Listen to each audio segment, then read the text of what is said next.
Ipswich Buses, your local bus company serving your football team. Buses run every 10 minutes. Avoid the traffic. Don't get stuck in the delay. Get Ipswich Buses today. A single from only £1.20, a return from only £2. Find out more information at www.ipswichbuses.co.uk. Ipswich Buses, proud to partner with Talking Town.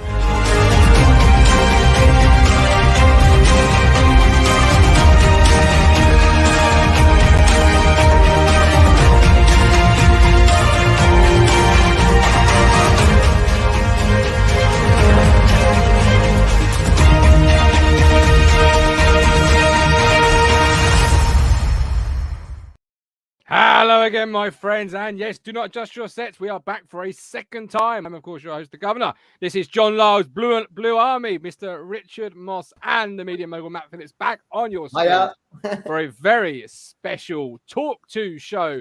We have got Craig Forrest with us this evening.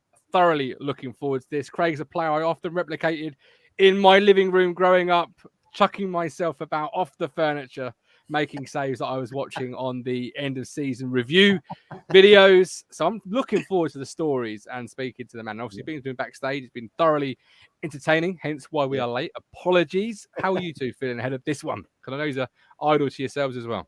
Yeah, excited. Yeah. I mean, like I say, we grew up really watching Craig Forrest, didn't we, Rich, from like the late 80s onwards?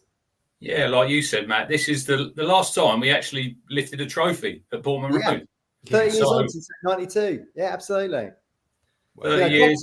And like I said before, Matt, I think the team, the promotion team, it gets doesn't get the recognition that it deserves for me. No, it doesn't. No. But we're here to change that tonight, aren't we? We're here to change that and make steps into that. This is obviously because Talking Town is a platform for the fans, by the fans. If you do want to support us, you can become a YouTube member or through Ko-Fi for only as little as $4.99. What I'll do is I will sit back behind the scenes and collate all the questions that come into the live chat. So the two boys here can do their magic and have a conversation with Craig. And at the end, I'll come back in around the hour mark and I will make sure every question... I does say, when I messaged him earlier, I said, how long we got? And he said, as long as you want. So we could be here till midnight. This could be a long one. I don't mind that. I will come back at some point with the questions that you guys and girls have put into the chat. So do fill that chat box up with loads of questions because I want to be busy while listening to the stories. But of course, our YouTube members and Ko-Fi supporters will get first priority, as you'd expect. Right. I'm excited for this one. Looking forward to it. I've got my lovely drop of Away Days. We need a Craig Forrest beer at awaydaysbeers.com, don't we? Yeah. Josh is probably tuning in. Get on it. What sort of beer would Craig be? Now, describe him as a player for those that perhaps are tuning in of a younger age that didn't see Craig play. You know, what sort of? Well, he was 6'5", wasn't he, Matt? So in stature, very big, very commanding. Great shot stopper, and a really good guy as well. You know, I met him a few times. Obviously, we've seen the pitch in 1988. The picture of 1988 with me. We've seen the picture of Matt was at that same open day. It was a great open day. That was. Right. Yeah. Right. Leighton says, my hero growing up. Well, let's not keep the people waiting much longer. Here is the legend that is Mr. Craig Forrest.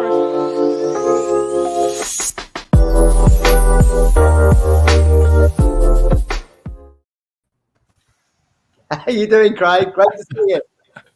I'm doing great, guys. Thanks for having me on. That was terrific, and it's going to be fun to talk about the memories and the time of it at Ipswich that I remember like yesterday. I really do. It's a special time in my life that I'll never forget.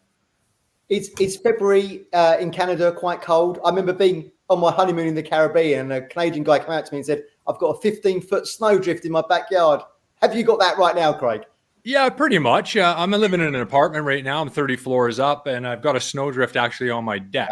So I didn't know I needed a shovel up this high. But, yeah, we got a little bit of snow. It's chilly. Our national team played recently in Hamilton, which is just south of Toronto, and it was pretty cold. I was glad I was lucky enough to be in a box. I bet you were. Well, I mean, we were chatting backstage about that. Let's kick off with that. Canada, you tell us, are almost at the World Cup for Qatar. They're almost there. Apparently, they said 99.8 50% chance. So basically, yeah, they're going to the World Cup. It's a fantastic time. We've, Jason DeVos, obviously, well, playing at Ipswich, and Frank Yallop. Legends, yeah. It was, so you got these guys that have had success. We've had these, moments, 85 qualifying for the 86 World Cup. That did some work as far as the development of the sport here. Then in 2000, we're winning the Gold Cup. That did as well, but it kind of just faded away. You were MVP of that tournament, weren't you? The Gold That's Cup. right. Yeah. Thanks for mentioning that too. Yeah.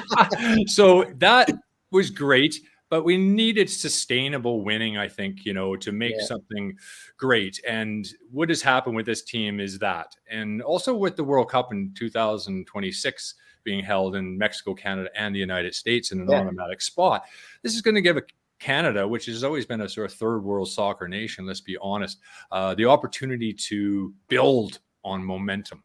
And I think that the coaching staff has done a great job. Jason's part of that as well. John Herdman from up in the Northeast at Consett, just outside of Newcastle. The women's coach is from Consett as well. They're both born in the same town. And an interesting story about him is that he always wanted to play professional football and was never good enough. He's about 4'3". Like me. And you can imagine how that went down in the the Geordie towns. But he's a tough guy though. Mentally, he's the smartest guy in the room generally, and the way he manages people, I've never seen anything quite like it, to be honest. And when he shifted from the women's program, let's remember, we hired a women's coach. Never seen this done before. A lot of naysayers.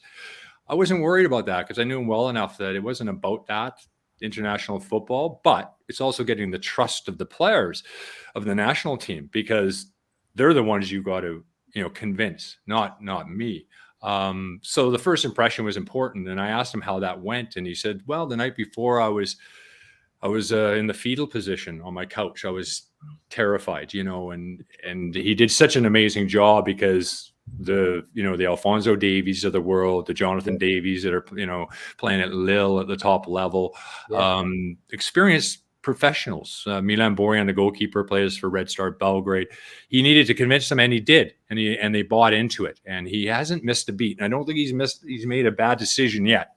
But as with success, guys, you also know that the scrutiny is going to come because you set your own standards, and the standards are set pretty high for this group right now.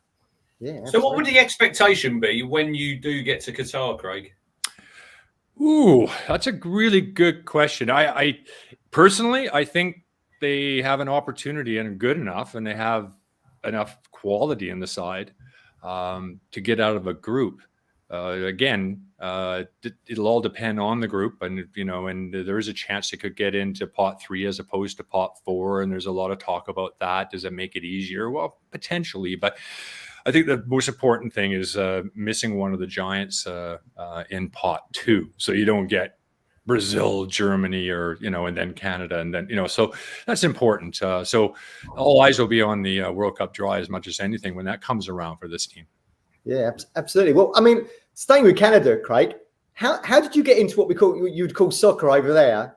Obviously, a big hockey nation. How did you find yourself going from skates to football boots? Well, it was kind of a fluke, actually.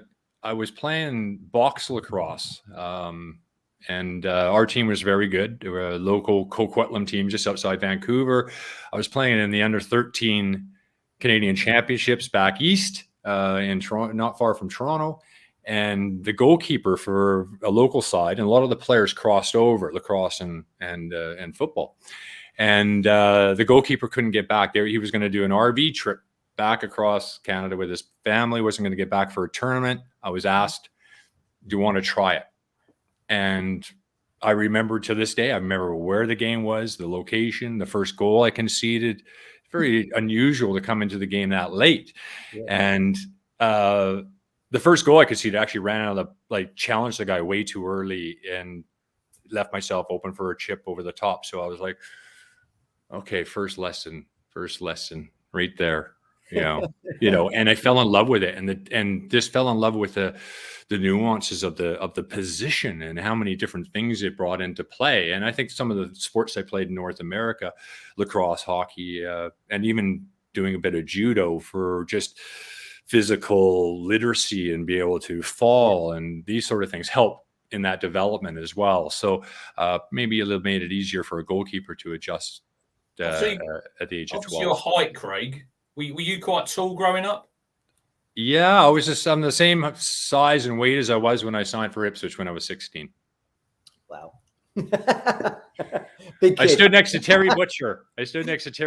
And they were all amazed by the size of me. And that's my nickname, Stacks, was basically I was trying out still in the youth dressing room and the first team dressing room. So they bring me into the first team dressing room to be introduced to the team. And I was just absolutely shitting myself. And then I walk in, and then the door isn't that high, especially when you got 6 studs on, you got your boots on, you nearly hit your head on it. So I'm walking in. Can't remember who it was. It might have been Putney, but I'm not absolutely sure. Might have been Steve McCall even. Said, fucking hell, he's got Stack shoes on. So, I mean, I didn't even know what that was. Over here, they're kind of platforms, and those guys coming out of the 70s, they knew all about Stack shoes and the platforms of the 80s. And so it stuck. And I remember Bobby Ferguson standing in the corner, laughing, and Stacks, that's great. So it stuck from that day on. That's brilliant. And how did you get? So you were a lacrosse player. Then you picked up soccer as a keeper. Then you find yourself at Portman Road. How did you get spotted? You were spotted by a scout or something. How did you get Ron Gray? Did Ron Gray spot you, Craig? Well, Ron Gray always claimed he did, and claimed that he brought me over and everything else. And yes, to a point, that's true. And I love Ron Gray. Don't get me wrong, but he wasn't willing to come to the Heathrow Airport and pick me up. I got on a train. I 16 all by myself. I had everything I owned in my hands. I asked somebody where to go on the subway. He puts me going the wrong way. So I'm thinking, I think he thought I was American, and I really think he sent me the wrong way on purpose. And I'm sitting there looking at the subway stops, and I'm getting further away from Liverpool Street. So I figure it out eventually, get back and get myself to Ipswich, and I'm absolutely shattered as well. And Ron Gray picks me up at Ipswich Station, and then he takes me to a lady's place called Beryl Bond. She lived on St. Leonard's Road, and that was my digs for the next couple of years. And she was my second mom. So many things just came into play, and I think even my landlady plays just a massive part, because remember, no technology back then. We couldn't do this sort of thing. You wrote letters. It was about a 50p or something like that a minute on the phone back in 1984. So even talking to the family was really rare. So I was lucky to fall in the hands of Mrs. Bond, bless her soul, because she passed away several years ago. But she was a massive part of my upbringing. It's a real. It's funny when you say all that kind of stuff, because I've done that journey from Heathrow to Liverpool Street. I mean, that is a lot. Let me tell you, Rich, that is a lot of stops. I've done that myself. To do that at 16. Yeah, it was about 20. I think it was 22.5p to get on there. Did you suffer from any homesickness, Craig? Because obviously, like you say, you're 16. You come in all the way to Ipswich. Had you ever heard of Ipswich? Yes, I had. Absolutely. I mean, I followed football as much as I could. Games weren't live. In fact, if you saw a game at all, it was usually a game from a week before. Yeah. And then at halftime of that game from the week before, they would give you up-to-date halftime scores of what's going on today. So you're only really seeing the biggest clubs. And Ipswich got in there once in a while, but let's face it, I mean, the draw over here is Man U, Liverpool back in those days. And we had a good North American soccer league at that time too that was starting to fail, but did a lot for the advancement of the sport here. Cosmos and the Rowdies and all that. Yeah, I remember them. Yeah. But you mentioned Howe. So there was a guy, Phil Trenter, and I'm trying to remember the road he lived on. I want to say, anyway, it'll come to me. So he grew up in Ipswich, came through the U system, played a few reserve games, didn't make it, ended up moving to Canada and becoming a fireman, and was coaching the Vancouver Firemen's men's team. Crazy, right? So I play for the Vancouver men's team, and he says, about an opportunity, or I could set up a trial. I know Ron Gray at Ipswich and blah, blah, blah. And I think it'd be worth a try. And, if you pay your way over, Ipswich never did pay me back for that. Actually, I thought that'd be worth a. I heard this. You paid your own fare. Yeah, paid my own fare. Oh yeah, they're happy to see me. That's why I say about Ron Gray actually coming to get me. It was not quite that way, but a lot of sacrifices and a lot of hard work. And my dad was right behind it. My mom didn't want to let me go quite as easily as my dad did, but it was an amazing experience, but different. Yeah. And homesick for sure. But Phil Trenter had a big part to play with that. Bruce Twomley, I don't know if you remember that name. Now we're going way back. He made a couple of appearances for Ipswich, but he was also from Canada. So he was sort of the first, and him and Phil knew each other just from when he was playing, Bruce Twomley in Ipswich. Ipswich have always had like Canadian connections. When you think back to Bobby Robson, went to cut his teeth in management at Vancouver. That's absolutely right. Yeah, I think they're called the Vancouver Imperials or something like that. Pushkas was there, I think. Yeah, because they did this thing back in those days where they brought sort of cities were taking clubs, mostly reserve players, a lot of reserve players from top clubs, Wolves, Spurs, whatever, and they would put teams in different cities and have a tournament or have a little league, right, sort of thing. And that's where, so Bobby Robson started in Vancouver. I mean, it really is quite something. And then obviously that connection, I think, helped with the Frankie Yallop move. Frankie Yallop moved over there when he was 12, back when he was 12, 13. He was born in Watford, of course, but and the way Bobby Robson handled that, and Frank, his mom and dad have talked to at length about that, and his dad says, what a gentleman. Bobby Robson, this legendary guy. I've got this young boy signing for the club, Frank, and here's Bobby taking the mom and dad out for dinner and making sure and giving them assurances that he will personally make sure that your son is okay and he's safe and everything else. And that was really important. And Bobby Robson was an absolute genius at that as well. And that was, a part of it that a lot of people didn't see right out in front. Yeah, we've had Frank on twice, Craig, and he told us he arrived so late in the UK that he ended up actually staying at Bobby Robson's house that first night because he was too late to go to his digs. Imagine the nervousness. Bobby Robson's house. Amazing. Yeah, amazing. Like that's the sort of person he was. And I mean, everybody that played, I wasn't fortunate enough to play under Sir Bobby, but he left, and then he also made a lot of appearances back at the club. So I was able to sit down and talk to him several times, and what a character! What a character! I'm not sure we have those characters in the game, like him and Cluffy, and it was different. It was different. They handle things differently. So talking to characters, what was Bobby Ferguson like as a character? I was going to ask that. Boy, we've heard some stories. A character. Beyond a character. The trouble with, just a fantastic coach, a really, really good coach, but he wasn't a good number one. His personality didn't suit it. I don't think that he was able to deal with the pressures and being the front man as opposed to being the number two.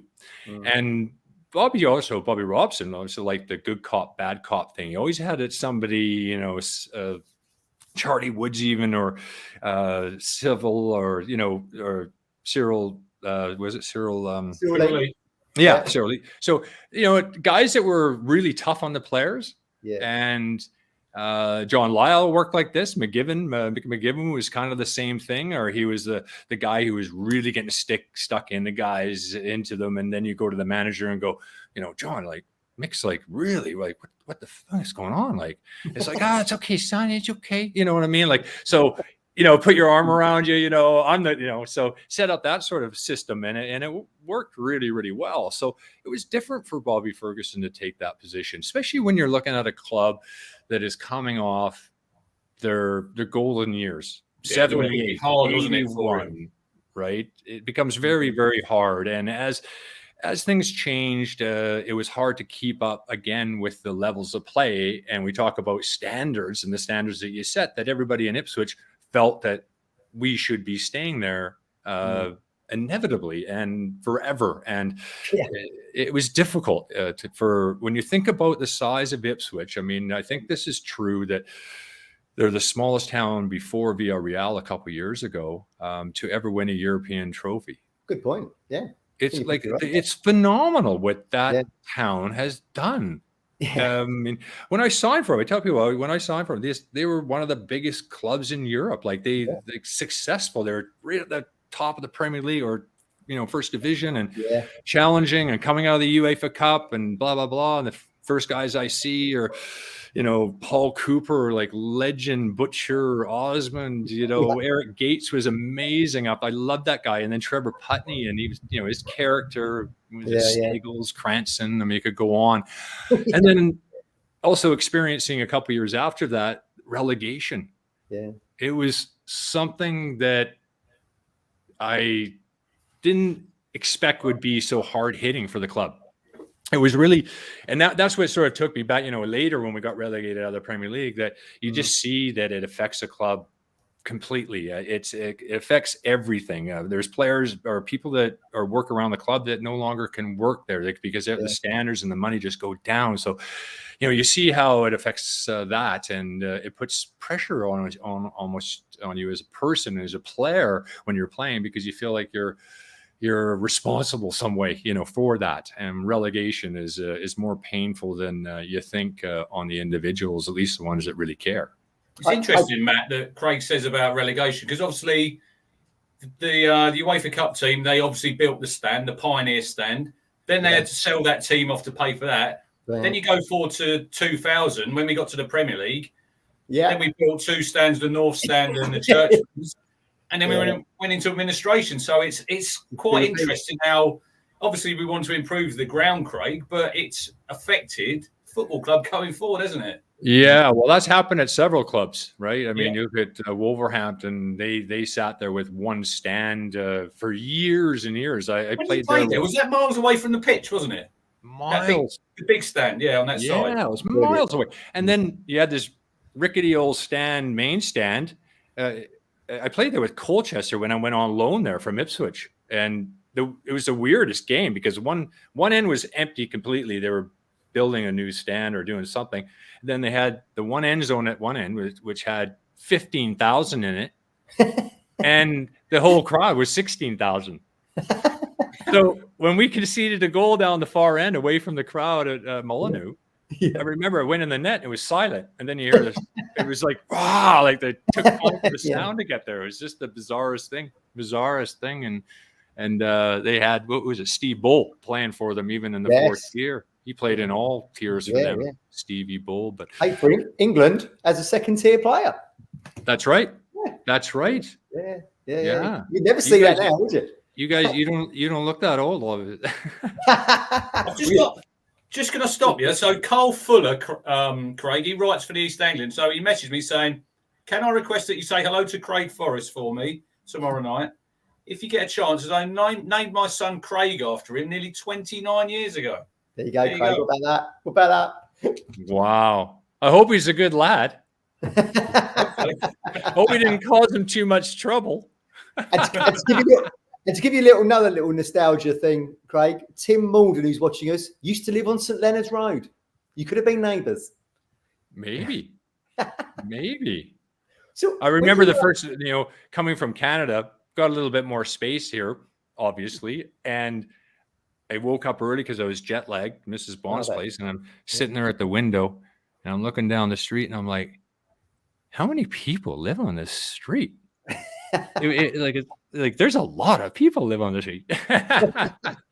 Brings me nicely to the next question, because you've turned up for training and obviously Paul Cooper's number one, and I'd imagine John Hallworth was on the scene at that point. Were you kind of thinking, how would I ever replace these guys that were ahead of you in the pecking order? Well, I got there a few days earlier because I wanted to get over the jet lag before I started my trial, and Ron Gray took me into the club.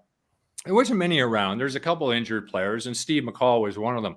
And he was sitting in the dressing room. I sat down and introduced sort of introduced myself, and we chatted for a while. And he says, actually, he says, you're sitting underneath 16 right now. He says, that's Paul Cooper's training number.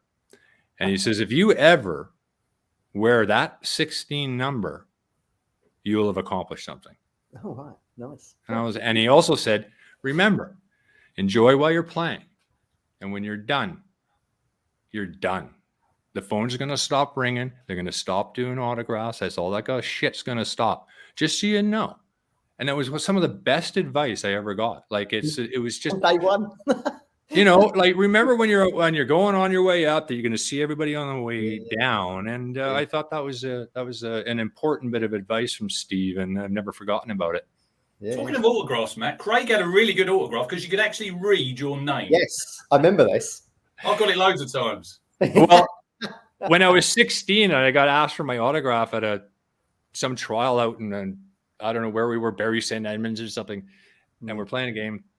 Somebody asked me for my autograph, and I was like, "What?" I got a hard time signing my name, period, right? So, but I was like, really slow with it, right, and did the whole name, and then as time goes on, if you've got a whole bunch of people standing around, you have to figure out a quicker way to do this. Yeah. So it did change a little bit. It did change, but yeah, I think you could always make it. We still do friendlies out at Bury St Edmunds because we were there in the summer, weren't we? Yeah, went down around Meadow. Yeah. Remember playing Bury St Edmunds when Simon Milton was. Yeah. And then we ended up signing him. Yeah.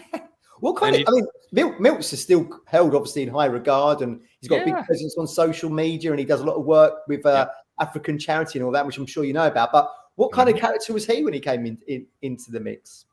He fit in seamlessly. His character was strong enough, and to come from that environment and into the Ipswich environment would be generally very intimidating. But no, not at all. Simon didn't miss a beat. Like absolutely fit right in, and was a tremendous servant for the club. Not even even after he finished playing. So yeah, amazing guy. Terrific with the lads and good banter, the whole thing. We had a pretty good group of guys. I think generally when you have a side that's pretty strong or does well, that's usually the case. A lot of it comes down to the character, the dressing room, and then also guys that are willing to fight for each other on the field. And I think we were willing to do that. Did you ever visit his bar in Bury? Because he had a bar, didn't he, in Bury St Edmunds, Milts? Yeah, that's what I heard. I don't know if it was that after. He made a couple quid. I'm not sure. Yeah, I'm not sure if that might have been when he was playing. I'm not sure. Yeah, he might have done. I think it's down Abbeygate Street, Matt. I'm pretty sure that was down there. Oh, okay, I never knew that. Yeah, he had a bar. Well, so we went from Bobby Ferguson, and then the next manager was John Duncan. So what was the difference between them two? Quite a bit, really. I mean, Fergie was. He was. It's great stories, and he was tough. Talk about tough on Frank. Frank Yallop was the punching bag of Bobby Ferguson. Was it? Absolute punching bag. Like there was a game, I think it was Liverpool, and I was still in the U team, but Frankie comes back and he tells me the story. He goes, I didn't play very well, but Terry Butcher made a couple mistakes and we lost 2-0 at Anfield. And like Terry would do, he came in and he held his hands up and said, lads, it's down to me. I'll take responsibility for that. And Fergie's like, no, Terry. It's not your fault. It's Yallop's fault. Oh, God. Thanks. He goes, no, Fergie. No, Bobby. He's, no, it's my fault. He goes, no, it's Yallop's fault. He's afraid to, Frankie, he says, Terry's afraid to pass you the fucking ball. We didn't have a great record at Anfield, did we? But then we went 1-0 there when Adam Tanner scored. Do you remember that game in the relegation season? Do I ever? I mean, of course I do. Winning it there, that was. We had some good ties there, though. We had that cup tie, that replay. Went to extra time, and Jan Moby put one right in the top corner. I didn't see that one come through Mickey Stockwell's legs. My idol growing up was Bruce Grobbelaar. He was in Vancouver, So like I've got a picture when I was a young lad, like yourself with me when, but back in Vancouver. And so to walk out at Anfield and stand, you're standing in the tunnel there and you know everything about this stadium, everything in the history and everything else. And you'll never walk alone, or, this is Anfield sign as you go down the stairs, and they're all touching it. And I wanted to touch it, but I know I'd have the shit beat out of me if I touched it. So, but I've also got Bruce Grobler standing next to me. Like, and I'm just like, this is just absolutely nuts. Like, I cannot believe it. And it was really hard to concentrate on just the game itself, because I was just in awe of what is actually happening to me right now. And it was a dream. It really was. Also, I'm listening to a West Ham podcast, and he said about when you went to the Cop, about when you go to the Cop and they're all applauding you. That's right. Yeah, they always do. I mean, they would applaud you, they would applaud, and they would keep going until you clap back. And then as soon as you do, you get the, you're shit. And it's like, okay. Yeah. I enjoy playing in front of the Cop, other than I remember a goal that I had. Ian Rush, he's playing, and I had the ball.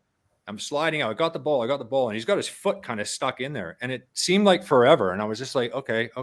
And Rushy just rips it out with his foot and slides it in the net.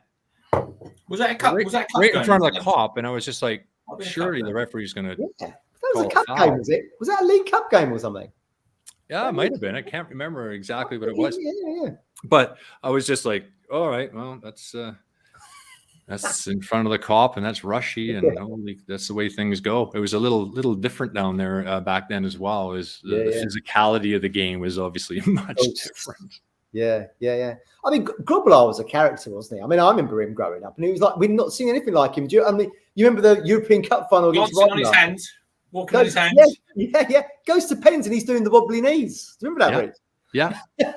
Well, that was what I really liked about him, is just the fact that, I mean, he came from a really tough background, obviously, in Zimbabwe. And, I think he took life a little bit less seriously than most because of that. And he thought, this is enjoyable and it's entertainment. And he also wasn't well liked when he first got to Anfield because they were used to goalkeepers that were world class, that did their job, and they did it well. Yeah. And then you got Brucey doing walkabout all over the field, and doing crazy stuff. And then they just, in the end, with the successful team that they had as well, he became quite a fan favorite. Yeah, we should have beat them that season in the cup when we played them at Portman Road, when we drew 0-0. It was really windy that day, wasn't it, Craig? I remember Walkie hit the crossbar from a corner, didn't he, from not far out of the church with him, but I think that's still going. I think that hit the crossbar, and it might be still going. That day was wind is beyond wind. I think the boards on the side of the field were coming off. It was a crazy game. But you're right. We should have ended up taking it then and not taking it into a replay which was really a classic for most parts. I remember listening to that on the radio. It was on Sky Sports. Remember, it was on Sky Sports. That was obviously Gavin Johnson scored the header. Yeah. In front of 5,000. Then Jason scored, didn't he, at the Cop end to go 2-1 in extra time. And I think we all thought, we're going to get through. And then, like you say, Mulby. And then McManaman scored that goal, didn't he, where he weaved in and then just dinked it over you from the right-hand side. Yeah, that's right. Yeah, I had to listen on the radio, Craig, because my dad wouldn't have a satellite dish on the house. We're not having one of them on the house. You must be joking. so I had to wait until we got cable. But yeah, I had to listen on the radio. Yeah, that's right. The big dishes on the dish on the side of the house. Yeah. Yeah. Well, take you back to still with the John Duncan. He's two players that me and Richard always fascinated with. One, Sergei Baltachar. It was almost like an alien had landed, a Soviet Union player in the UK, and our favourite player, Dalian. Let's start with Dalian. What are your memories of Dalian? God bless him. Well, I go back to the U team with Dalian, and we had some confrontations as well. I mean, just being, coming from Canada, and I think just the whole environment of these, young men that are from different backgrounds culturally and everything else. I mean, we had our battles. And in fact, we had a scrap in preseason where we ended up on top of a car and whatnot. And don't get me wrong. I mean, we got along really well. and he was a terrific teammate, and I absolutely adored and loved him. He was so much fun to be around. I mean, guys like Chris Kawamia and Jason Dizelle and those guys, and just that youth team that we had was really strong. I mean, we pushed. We won the Southern Junior Floodlit a couple of times, and then we went with that team over to France, where we beat the likes of Barcelona and Benfica and Porto were in that tournament, and CSKA Moscow. I mean, go on and on. AC Milan, Glasgow Rangers, the best of the best. You might wonder why we were asked. Well, we weren't asked to go to that tournament. We were sort of second place. Arsenal were asked, and for some reason they weren't going to go. So as the Southern Junior Floodlit champions, we ended up getting asked to go, and we won the tournament. And then we were invited the next year, but after that, they were quite quick to get rid of Ipswich Town out of that tournament as quickly as they but Dalian was superb, strong. He, you knew he had a future in the game. That was also surprising with that youth team, is that you kind of get a rude awakening that as good as you might be at that level, there was only a few of us actually went on to have lengthy professional careers, so the odds are really stacked against you. But Dalian was superb, and when he moved on to Villa, he did well there too. And and in the end, it's obviously an incredibly sad story. I guess there is some satisfaction for the family that there was a conviction of the police officer, but it's just a sad story. And I think there's a lot of mental health issues there with Dalian, and I can appreciate that. And I've had issues myself with that. It's common within footballers, unfortunately. And somehow we have to do a better job, I think, at adjusting footballers or anybody for that matter, that are changing careers and at times of their lives when it's most important. I always remember that hat trick that he scored against Middlesbrough, Craig. That was just obviously I think that was the April '88, and then you made your debut in August '88. And we thought you were in goal, Craig, didn't we, Rich? Ron Fearon was in goal. Matt looked it up. But the first two goals he scored at that North Stand end, I don't know if you remember him. It was like he was electric that day. They had Tony Mowbray and they had Gary, who obviously played for Town. Gary Pallister, who went on to play for Man United. They were top of the league, and he absolutely ripped them a new one that day, didn't he, man? Oh, and the strikes were unbelievable. All 3 goals, Craig. Yeah, it was brilliant. It was brilliant. I was so excited when Dalian used to get the ball. You think he was going to rip one for 30 yards and score. It was brilliant. Yeah. I always remember that picture when he's walking off the field with John Duncan handing him the match ball. Was there a bit of a clash there, wasn't there, between them two? No, I wouldn't say there was a clash between them. I don't think John was that not why he was sold in the end? Because he went to Sheffield. Did he go to Sheffield Wednesday? Didn't he? Yeah. 750,000, Craig. When you think nowadays, how much would he be worth? Yeah, no kidding. But I don't recall there being any sort of bad blood between the two of them. There may have been, but I don't think that would be a reason why John Lyle would sign him or sell him. I think it might be more of a financial reason than a reason for that, because John Lyle was unused to dealing with characters or people that he might not have liked. I mean, he grew up in the East End of London with West Ham and going through all those Ron Greenwood days and whatnot. So I don't think that would be it. And he generally had a really good rapport with the players, John Lyle, and the respect that we had for him. I mean, he was literally like he was like a godfather, gangster godfather guy, and just the way he dealt with everything, he was quite calm. You never saw him yell. We might be yelling in the dressing room at halftime trying to figure out what the hell just happened there, or what do we got to do? And he would just go over and he'd get his cup of tea and he would put a little sugar in it and he'd just stand there and he'd just go, "All right, lads, take a seat. I'm going to tell you how we're going to fucking win this, all right?" I remember a story. I think it's from Ian Marshall. And he often would. I think that's the relegation season. I think it was on a Sunday morning when you come in after a defeat and you were standing there. And I think it was Phil Whelan smashed the ball and it hit John Lyle on the head. And he was, "Who the fucking hell was that?" Well, that's right. There were whistling balls around. And John Lawler said something about quit fucking doing it. Somebody's going to get hit, right? And he's mentioned really to Phil Whelan, right? He was just punting balls around for fun. And Big Phil eventually hits one, and doesn't it hit John flush on the side of the head? Cold December day. There's this, not when you want to take a ball in the side of the head, especially when you're not seeing it coming. Wow, holy shit. I just looked at John and I was just like waiting for it. And it was just this East End just coming at him. You 18 carat. It was unbelievable. We'll get into that 92 team in a minute, Craig. Let me quickly just rewind back to Sergei Baltachov. What are your memories of him? Like I say, I mean, Soviet players coming into the UK now is part and parcel, wasn't it? But he was the first, and Ipswich again leading the way, weren't they? That's right. Sergei was the first Soviet to be allowed to leave, and Ipswich end up with him some miraculous way. I mean, he was unfortunately well past his best. But part of that deal, we went around his house a lot, tried to help him with English. There was lots of local help from guys, and he had two lovely children that went on to be very successful. His daughter that ended up being the number one tennis player and sadly passed away as well. But amazing how they adapted. And he was 30, I think, at the time. And part of the deal was to go back to the Soviet Union and in 89.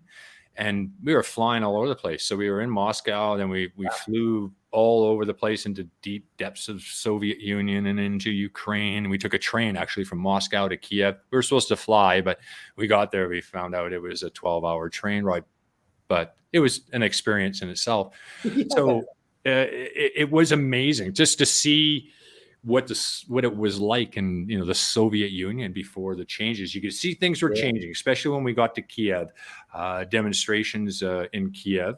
The hotel we were staying at, Sergei, I would ask lots of questions about what was going on, and Sergei would never discuss anything with inside the hotel room. Wow. He knows it's bugged. Yeah. Everything's bugged. Yeah. If he said, if you notice the third floor in this hotel is completely blackened out, that's the sound. They're basically, that's where their room is. So we'll discuss outside or on the balcony, right? Yeah. Very sensitive stuff, right? Yeah. And he did consider himself Russian, a Soviet, even though he was from Kiev, which is interesting. He took us to his place in Kiev, and that was also quite interesting because he had this hidden room inside his place. You would have no idea it was there. So we crawl into this room, and there's all these gifts and gold and just all sorts of interesting stuff like silver and gold and just that sort of thing. Well, often, I mean, these guys aren't paid. They weren't being paid like, in the capital world that we live in. Yeah. So they would be giving gifts, more so. And he had to put them in place, and he got this room where he basically put all these riches in. Yeah. So that was great. And he showed us around, and we got stuck in elevators and all sorts of things there. And that was a great experience. So yeah, to have him play for us and to see what he was to the Soviet fans all over the place. It was like Elvis Presley. Yeah. I was so excited when he signed, and I couldn't sleep. That Stoke, we beat Stoke 5-1, didn't we, Reg? And he scored, obviously. If you go on YouTube, there's actually some footage of that tour. I think it was on About Anglia. There's some footage on YouTube. That's right. They actually followed us around. Yeah. It was such an exciting time. Like I say, it was almost like, because you grew up in the 80s, and it was the Cold War, America and the Soviet Union, and I know it was almost like I said earlier, it was like an alien had landed in Portman Road. Do you know what I mean? It was always interesting. And I think he felt like a bit of an alien as well. Yes. I mean, it was really tough, just language barrier and everything that was going on. Is that why he played right midfield? Because he was an international sweeper, wasn't he? He was a sweeper, wasn't he, originally? Yeah. He was a sweeper, yeah. He played, I think, 50-odd times for 82 the World Cup Soviet Union. But when he would run out for these games, no matter where we were in the Soviet Union, it was a long process. They were friendlies, but it was a long process, the pre-game thing, because they would literally throw thousands of flowers on the track around the pitch. And Sergey would be like clapping and picking up these flowers. And as he's going around, it would take him about an hour while this tractor is following him to put all the flowers on. Like, it's just, and the bus was just crowded at the games, and they all wanted to see Sergey. It was amazing to see that. Yeah, I always remember his first car, I think he had, Matt. That was on that. They followed him on Anglia. They went to his house. I think he had a larder. I think he was a larder here. Yeah, I can certainly remember being at the players' entrance after the 5-1 and waiting to get his autograph, and like just being in awe. And his children were there, and his wife was there in the big coat and all that kind of thing. Yeah, she was a strong woman. Yeah. Yeah, Soviet women. Yeah. Well, let's get on to Rich's favourite season, and probably mine, because that's the only time I've ever seen him just lift a trophy at Portman Road, 91-92. The last time we won a title, a league title, Craig.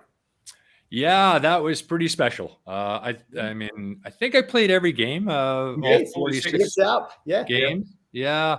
It was also, as we got to the end, it was quite stressful. But in the middle there, we had a section where I think we started off well, and then we went through, I don't know, 7, 8, 9 games where we didn't win. October and November, yeah, and the pressure was coming on, and then we were approaching Christmas. We had a couple decent results, and then I'll tell you a story that I would never have told at the time. And but on New Year's Day we played Port Vale.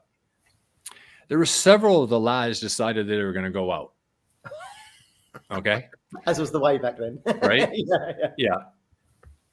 I'm not saying I didn't go because I'm a do-gooder but I'm the goalkeeper, and I can't be seeing double tomorrow. Okay. So I can't get away with it. Well, we ended up winning that game, and John Lyle didn't say anything before, didn't say anything in the pregame at the hotel, didn't mention anything about it, except after the game. Yeah, it suddenly comes out. It comes up. Yeah.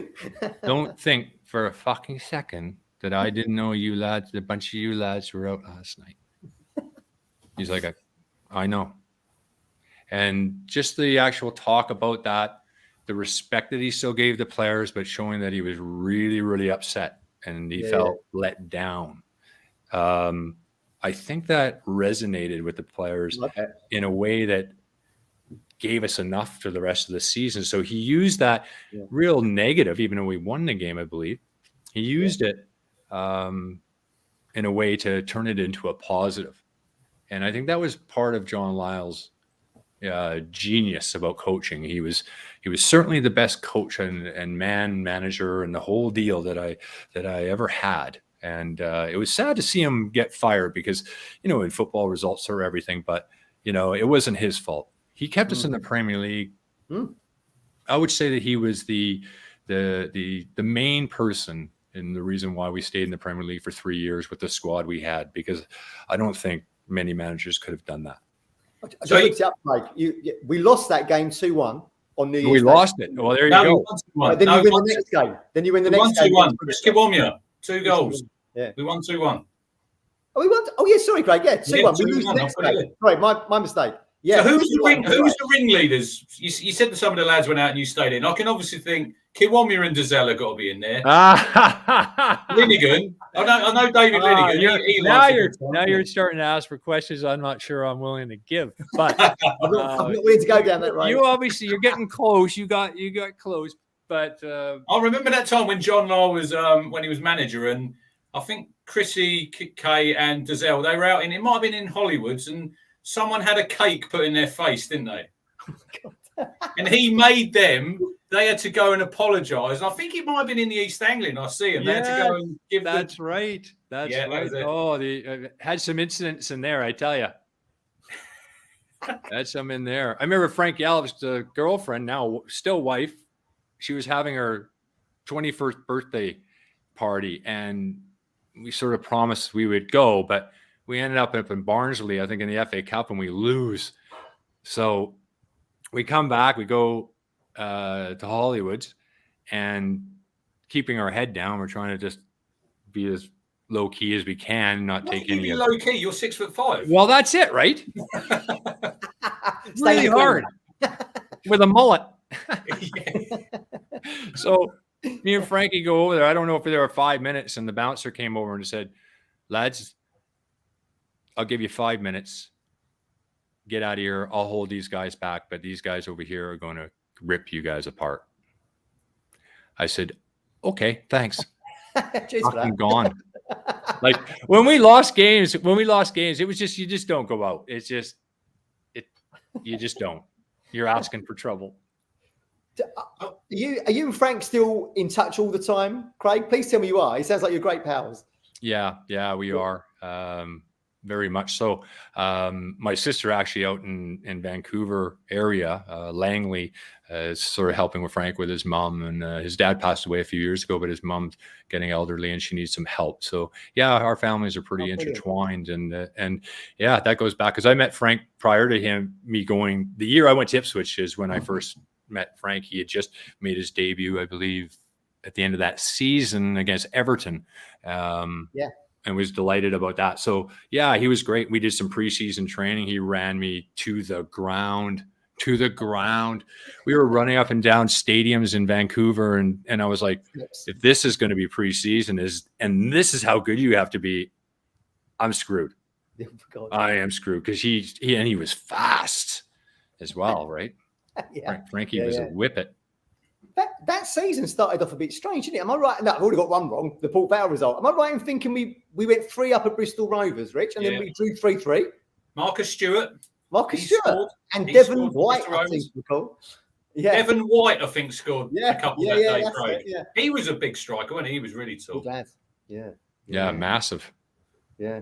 So I'm looking here at the games, and you said about Port Vale on the New Year's Day. The game before that's one of my. This would probably be in my top 5 games, Matt. Yeah. At home, Blackburn Rovers. Then big spending. Yes. And I think me and my dad used to have a season ticket. Too old to go now, Craig. We always talk about this game. I think when we played them, they were 10 points clear of us. Wow. That's right. We were 1-0 down, and we come back and we won 2-1. Gavin Johnson, and then Jason scored. I think it was 5 minutes before the end at the church. The atmosphere that day was fantastic, and that was when I thought, maybe we're going somewhere here. Yeah, we went on a really good run, just sort of didn't look back. And then remember we had that chance at Bristol City to clinch, and we took thousands down to Bristol.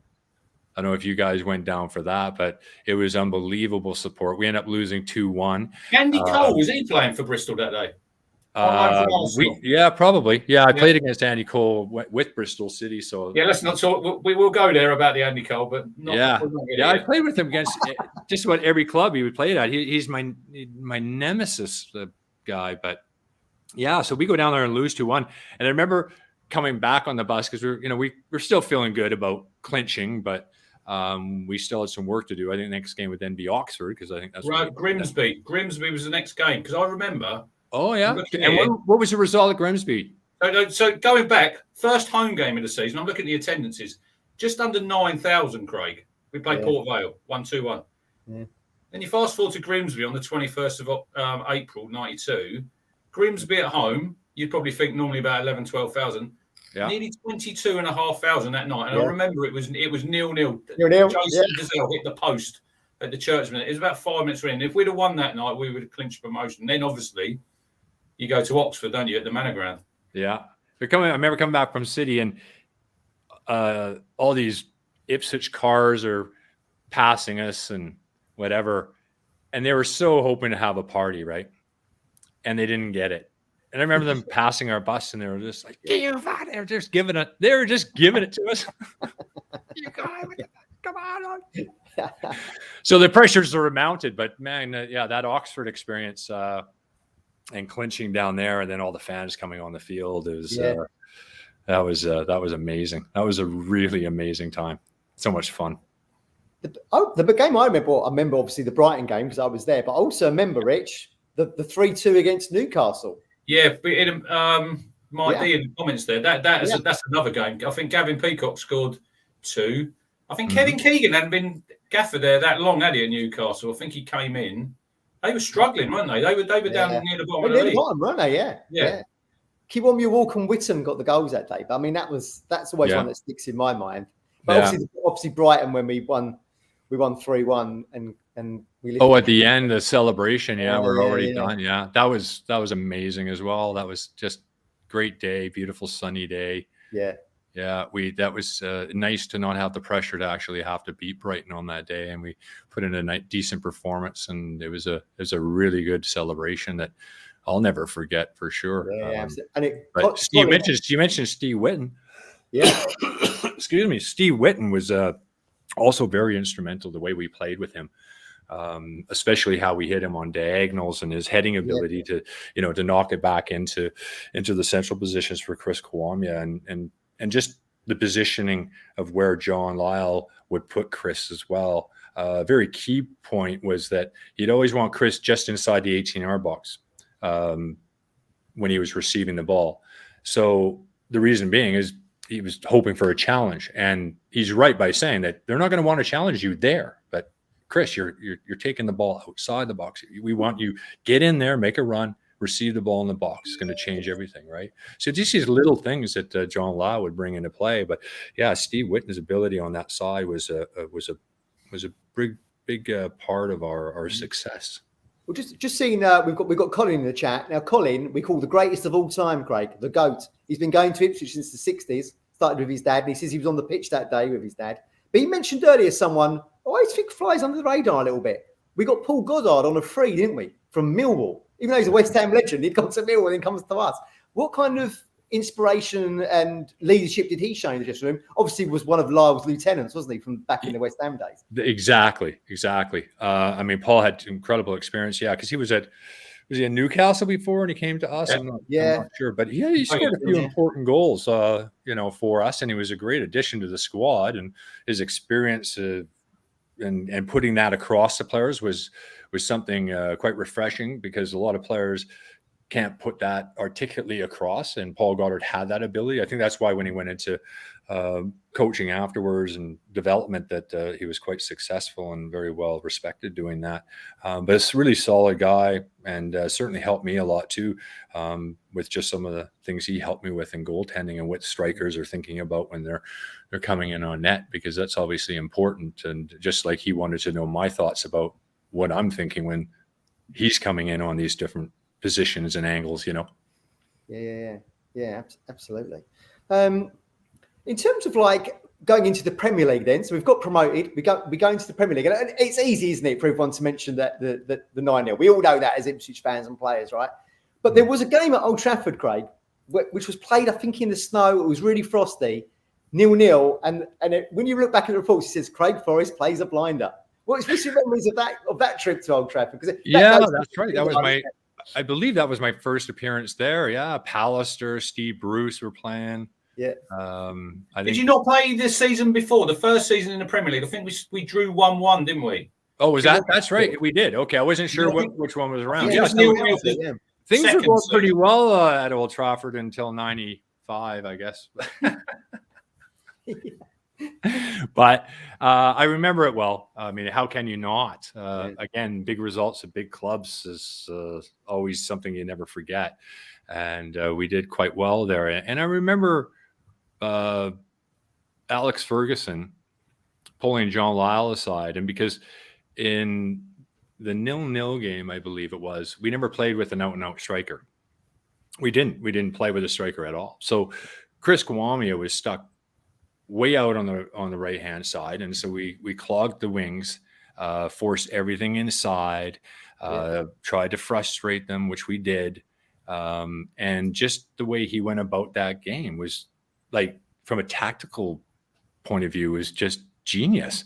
However, he's coming from the Academy of Football, West Ham, and Ferguson questions him after the game. I never thought I would see John Lyle play like that. Wow. He created the false 9. Yeah. I suppose their two wide players would be Kanchelskis and Giggs. That's right. So you don't want to give him any space down there. No. we found that out with gigs a few years later when we got tanked. But yeah, that was a different characters, Craig. Meaty of minds, that is. I'm just trying to picture that. John Lyle and Alex Ferguson chatting. Yeah. Kevin Keegan also had a go at him as well when we got a result at Newcastle for playing really defensive as well. That was 1-1. Klaus Thompson scored right to the death, didn't he? Klaus Thompson, yeah. Oh, yeah. Literally seconds after they just thought they'd scored the winner. Yeah. Yeah. It's like John Lyle's like, what am I supposed to do? Like, Yeah. I was looking here. So when we obviously played in the inaugural Premier League. So the first day of the season when we played Villa, Craig, there was only, you were one of them, 13 foreign players played in the first Premier League game. Wow. When you played your last game in 2001, there was 17 different nationalities played. Wow. Yeah. So you think between them 9 years, the massive change there was in the English game.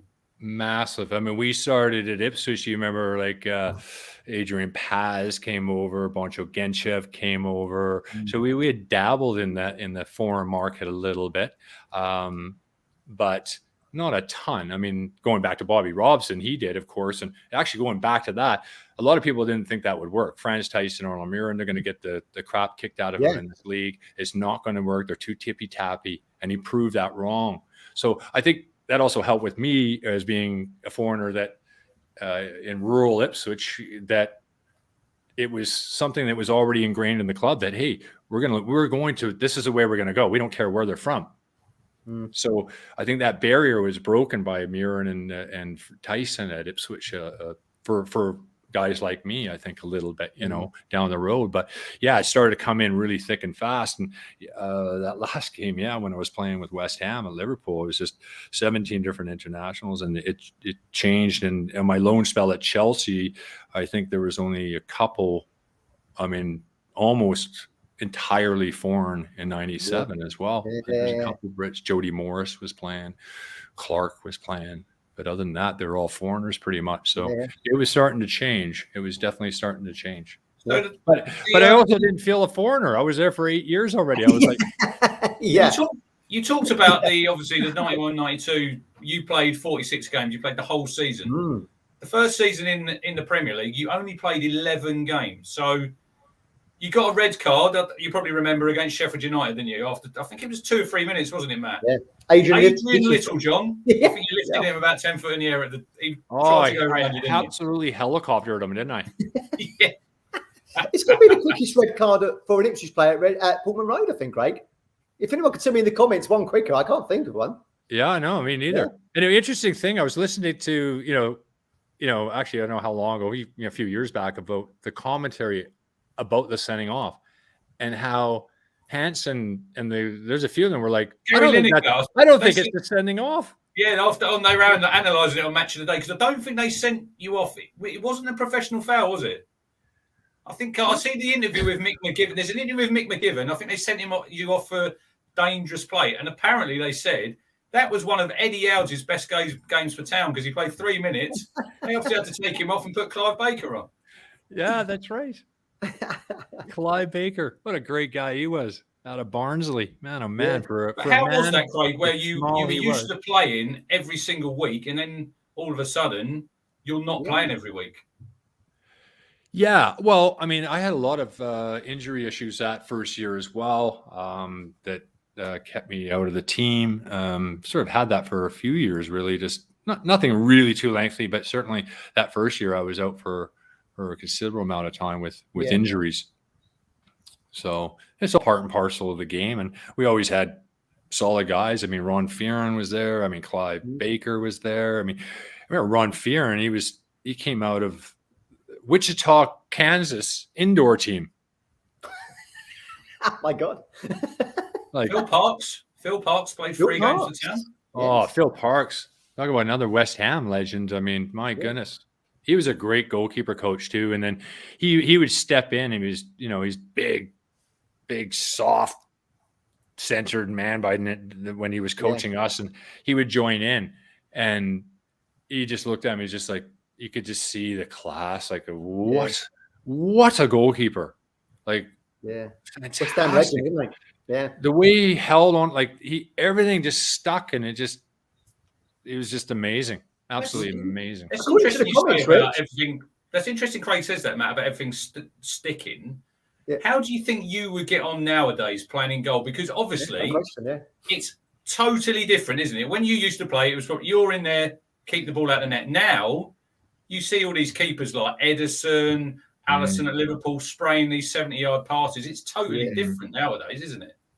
You know, that's the thing when you're looking at the difference between some goalkeepers that are very good and to the very best now. And when you look at what Ederson brings to Pep's side, he's that perfect tool for him. I mean, he was looking for it. I mean, he had a couple of dibs at some other goalkeepers that didn't right. So to be able to play in the back and to be able to hit this ball from a standing position, goal kicks 80 yards. Like I've never seen anybody strike a ball like he has. And I've seen some great strikers of the ball. And it gets there quickly. And when you look at Aguero and how he's assisting on some of his goals, and you know, you're damned if you do, damned if you don't as a club. So if you got a goalkeeper who's not good at that, sure, that full pressure that you see nowadays. And I love that new rule, playing inside the box. I think it's changed the game completely. It's created so much more space and so much more tactical nuance being able to be needed by coaches to be able to figure out what to do. So from Man City's point of view, you squeeze in on them, they can hit you with the goalkeeper can literally be their start of attack. Yeah. If you don't, you want to sit back, they'll beat you in a phone booth. You know, they'll get past you. So he's got just about everything he needs there. And that's why they're so fantastically impressive, and his dealing with, I think, superstars is underestimated. I think he's probably the best at it, him and Klopp maybe at the moment, but when you're dealing with superstars players, that's another thing altogether, you know. And he's done it brilliantly. You've only got to look at Man United at the minute, Craig, you know, massive club, but whoever they've had since Ferguson, he's really struggled there. Struggled, didn't it? Yeah, and I think the other night they were played. You know, they got players out there that were signed by 5 different managers. Yeah. You know, like they need somebody to, you know, stick in there and stick with them, even if it goes a bit sideways. If you actually believe in his philosophies, let the players know it's not the manager that's going to go. It's going to be you that goes. Like forget all these managers can't be the ones at fault. It's just a conveyor belt now, and you got to sort of start looking at other reasons why they're not. It's like they said Mourinho, then it was Solskjaer's fault. Now it's Ranieri's fault. Well, it isn't, is it? You have to look at the playing stuff. It's obvious, isn't it? Really? Yeah, and who they buy and who, you know, and at the right times, and they haven't been able to get that right. No, we've got 2 things out of the comments here, Craig. Clive Baker was at the game yesterday against Gillingham, which we won 1-0. Never do that. Thanks, Warren, for saying that. And Mike, who's one of our friends of the show, Craig, who was the best player you played with at Ipswich? That's a question for Mike. Oh, John Wark. Yeah. Pretty hard to beat that. I mean, I didn't play with John Wark in his prime, and to see how good he was. He kept moving back in positions. I mean, I remember that game. We talked about that 0-0 game or 1-1 at Old Trafford. Yeah. Giggsy couldn't get by him. Sometimes he literally laid on the ground. But his timing was perfect. Yeah. And that was another part of the conversation I heard with Ferguson and John was Giggsy. All he's got to do is get by him. And he couldn't. He could not get the ball by Johnny Wark because he was just he was, well, like Johnny Wark used to say, he's like, I'm 3 days ahead of you. I was obsessed with John Wark. I used to get a birthday card from him via the Junior Blues, and he was great at penalties. He scored loads of goals from central midfield, and then in his latter career drops back into defender, and he's equally as good there. Yeah, brilliant. What a player, man. And probably the best header of the ball. Yeah. I've never seen a guy to be able to disguise a header. Like he could make it look in training. He was going up and it looks like it's going this post near side. Everything's lined up that's where the header's going to go. And then he'll just use the side of his head to put it back across into the far corner. And then he would just go looking at Sully Gully. Martin has reappeared. Martin, you got some questions? I've got loads of questions. Yeah, the people at home are really loving the show. Just a fantastic chat. So thank you, Craig. Well done to the lads there. We've got Mike D, who's a YouTube member. Question I'd love to ask Craig is: growing up, I loved watching Tankers of Kwame.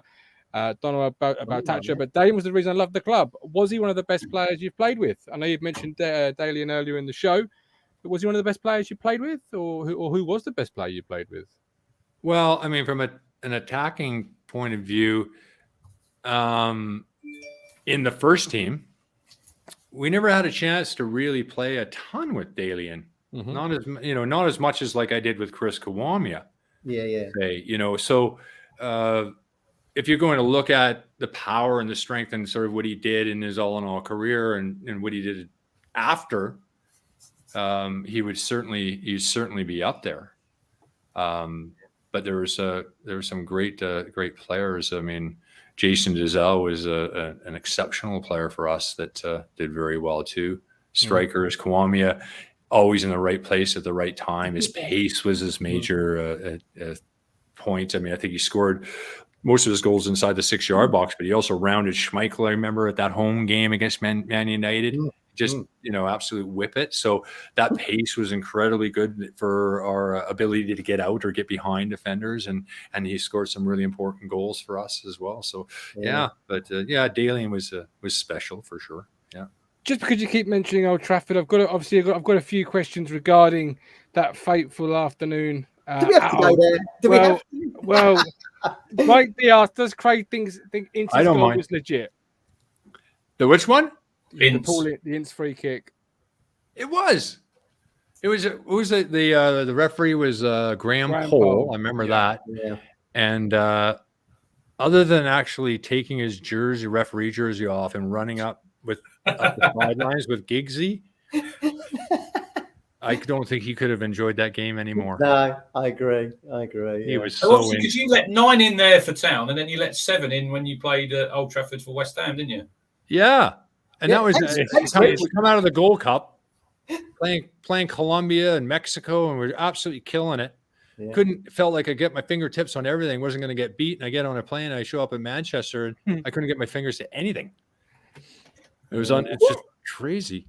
What went wrong that afternoon? Because I spoke to Ian Marshall and various other players. From your perspective, because obviously 9-0, 9 goals to concede is just well.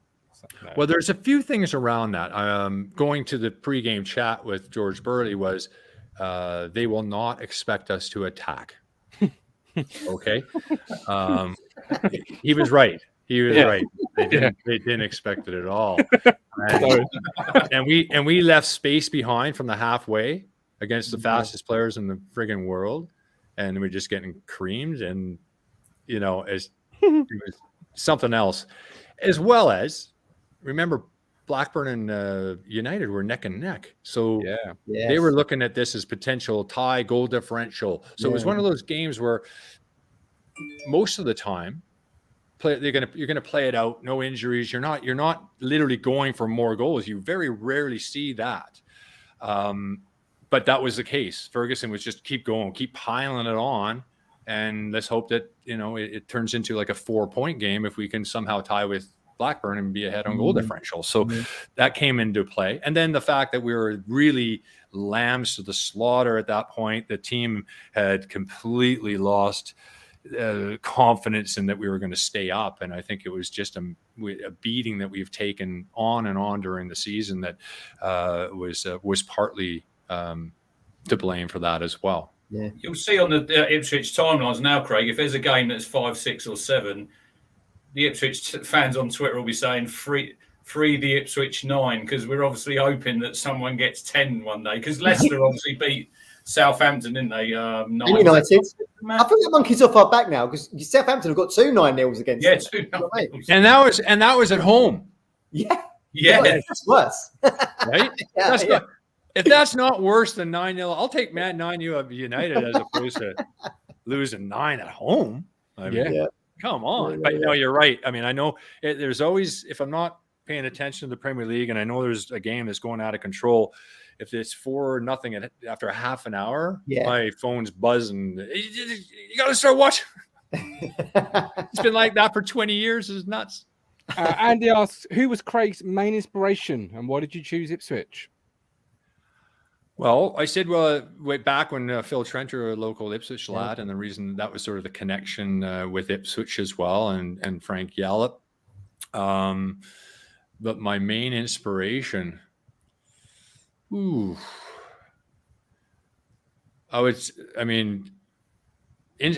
not sure exactly what he means as far as inspiration when I got to the club or inspiration for choosing Ipswich. I mean, it was basically growing up. Who sort of chosen for me. I had some backup plans if I didn't stick here at Ipswich. I had West Brom trial and then Dundee United set up. But thankfully, it never got that far, and they decided that they would sign me. But they'd already signed a goalkeeper, a youth goalkeeper too. So it wasn't usual for them to usually sign 2, but they did, or 3. I've got a question for Craig. You'll probably remember this game, Matt. In the promotion season 91-92, do you remember the Zenith Data Systems Cup, Craig? We played Luton Town. Yeah. And it was one of the worst penalty shootouts I have ever seen. David Linnigan, he missed one in that. And then there was a game at Chelsea. I think it was, then it went to Simod or the Full Members Cup, and he missed one in that. When he misses it, it's great. If you see it on YouTube and he goes down on his knees, it's like the World Cup final, Matt, and he's got his head in his hands. Yeah, the Zenith whatever systems. Yeah, we also played in the Intertoto, or not the Intertoto, the Inter-Italian. What is it? Yeah, Anglo-Italian. Anglo-Italian. Yeah. I think Pirlo played in one of them games at Town. Yeah. Was he at Reggiana, Matt? Yeah, I think he was that. Yeah. Good memory. Yeah, it was. Adam Tanner got a great header in one of them games. We've had him on here, Adam. Did Pirlo play in that game? Pirlo, when he was at Reggiana. We're pretty certain, yeah. Can you imagine? Wow. I put more stock in the Anglo-Italian now. Bring it back. I used to love that competition. It was great. Absolutely. Yeah. Well, it was actually fun. It was fun going to these, to travel abroad and play club teams from Italy, and it was actually Didn't we play in that, Craig? Though, and then if you got through, I think we got knocked out by Port Vale. Yeah. No kidding, eh? Anglo-Italian. Yeah. And we get knocked out by Naylor, Matt. Tony Naylor scored a hat-trick against Town for Port Vale. Wow. Really? Look it up. Mark Grew was Grewy playing in net? Mark Grew? Yeah, Mark. He was another keeper who was at Town, wasn't he? Yeah, he was another keeper, Craig, with a mullet. Yeah, it was a beauty. Yeah. It was a beauty. Grewy was a great guy. Yeah. He was a good goalkeeper too. He actually went to Port Vale and ended up playing 1,000 games for them. But I remember he was playing a reserve game at Ipswich, and Putney and me and Frank were watching the game from the tannoy booth in the corner. Oh yeah. Mm-hmm.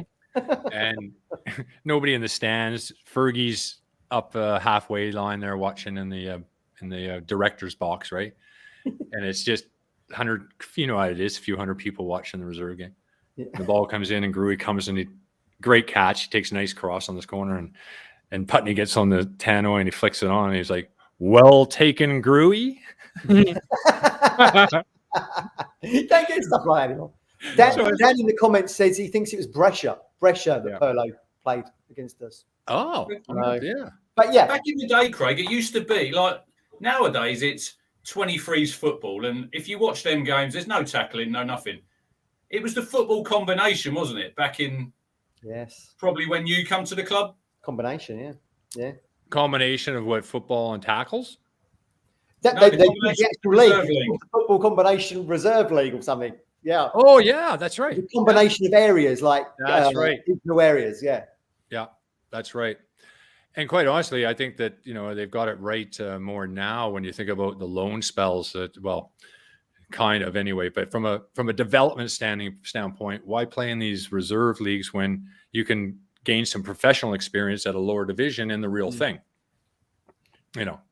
So it's kind of a toss up that sort of thing. Yeah. But certainly that back then, that combination league and those leagues were very, very, very big, and lots of scouts were watching all the time.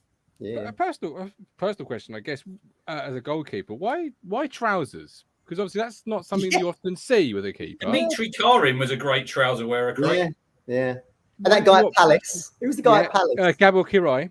The grey one. But the goalkeepers that wear trousers, they stand out because it's a rare thing. So, what from your perspective, why did you opt for the trousers? I don't know, really. I just did when I felt comfortable. I think they felt great underneath with the shorts and everything else, and you felt really into it. I didn't mind wearing shorts. I mean, wear shorts most of the time, but I got into wearing the trousers for games and got comfortable with it. Yeah, Karai, he was a Hungarian, right? He was. He had the gray ones, I believe, that looked like they're fleece. Yeah, yes. I wore trousers in goal because of yourself. I was like, if Craig wears trousers in goal, it's good enough for me. You did wear some horrendous shirts, though, didn't you? Some of them goalkeeper shirts. And they had the elbow pads that they don't have nowadays, do they? Nowadays, they're wearing short sleeve goalkeeper shirts, aren't they? Yeah, those elbow pads were a gimmick. I mean, they didn't work at all. Like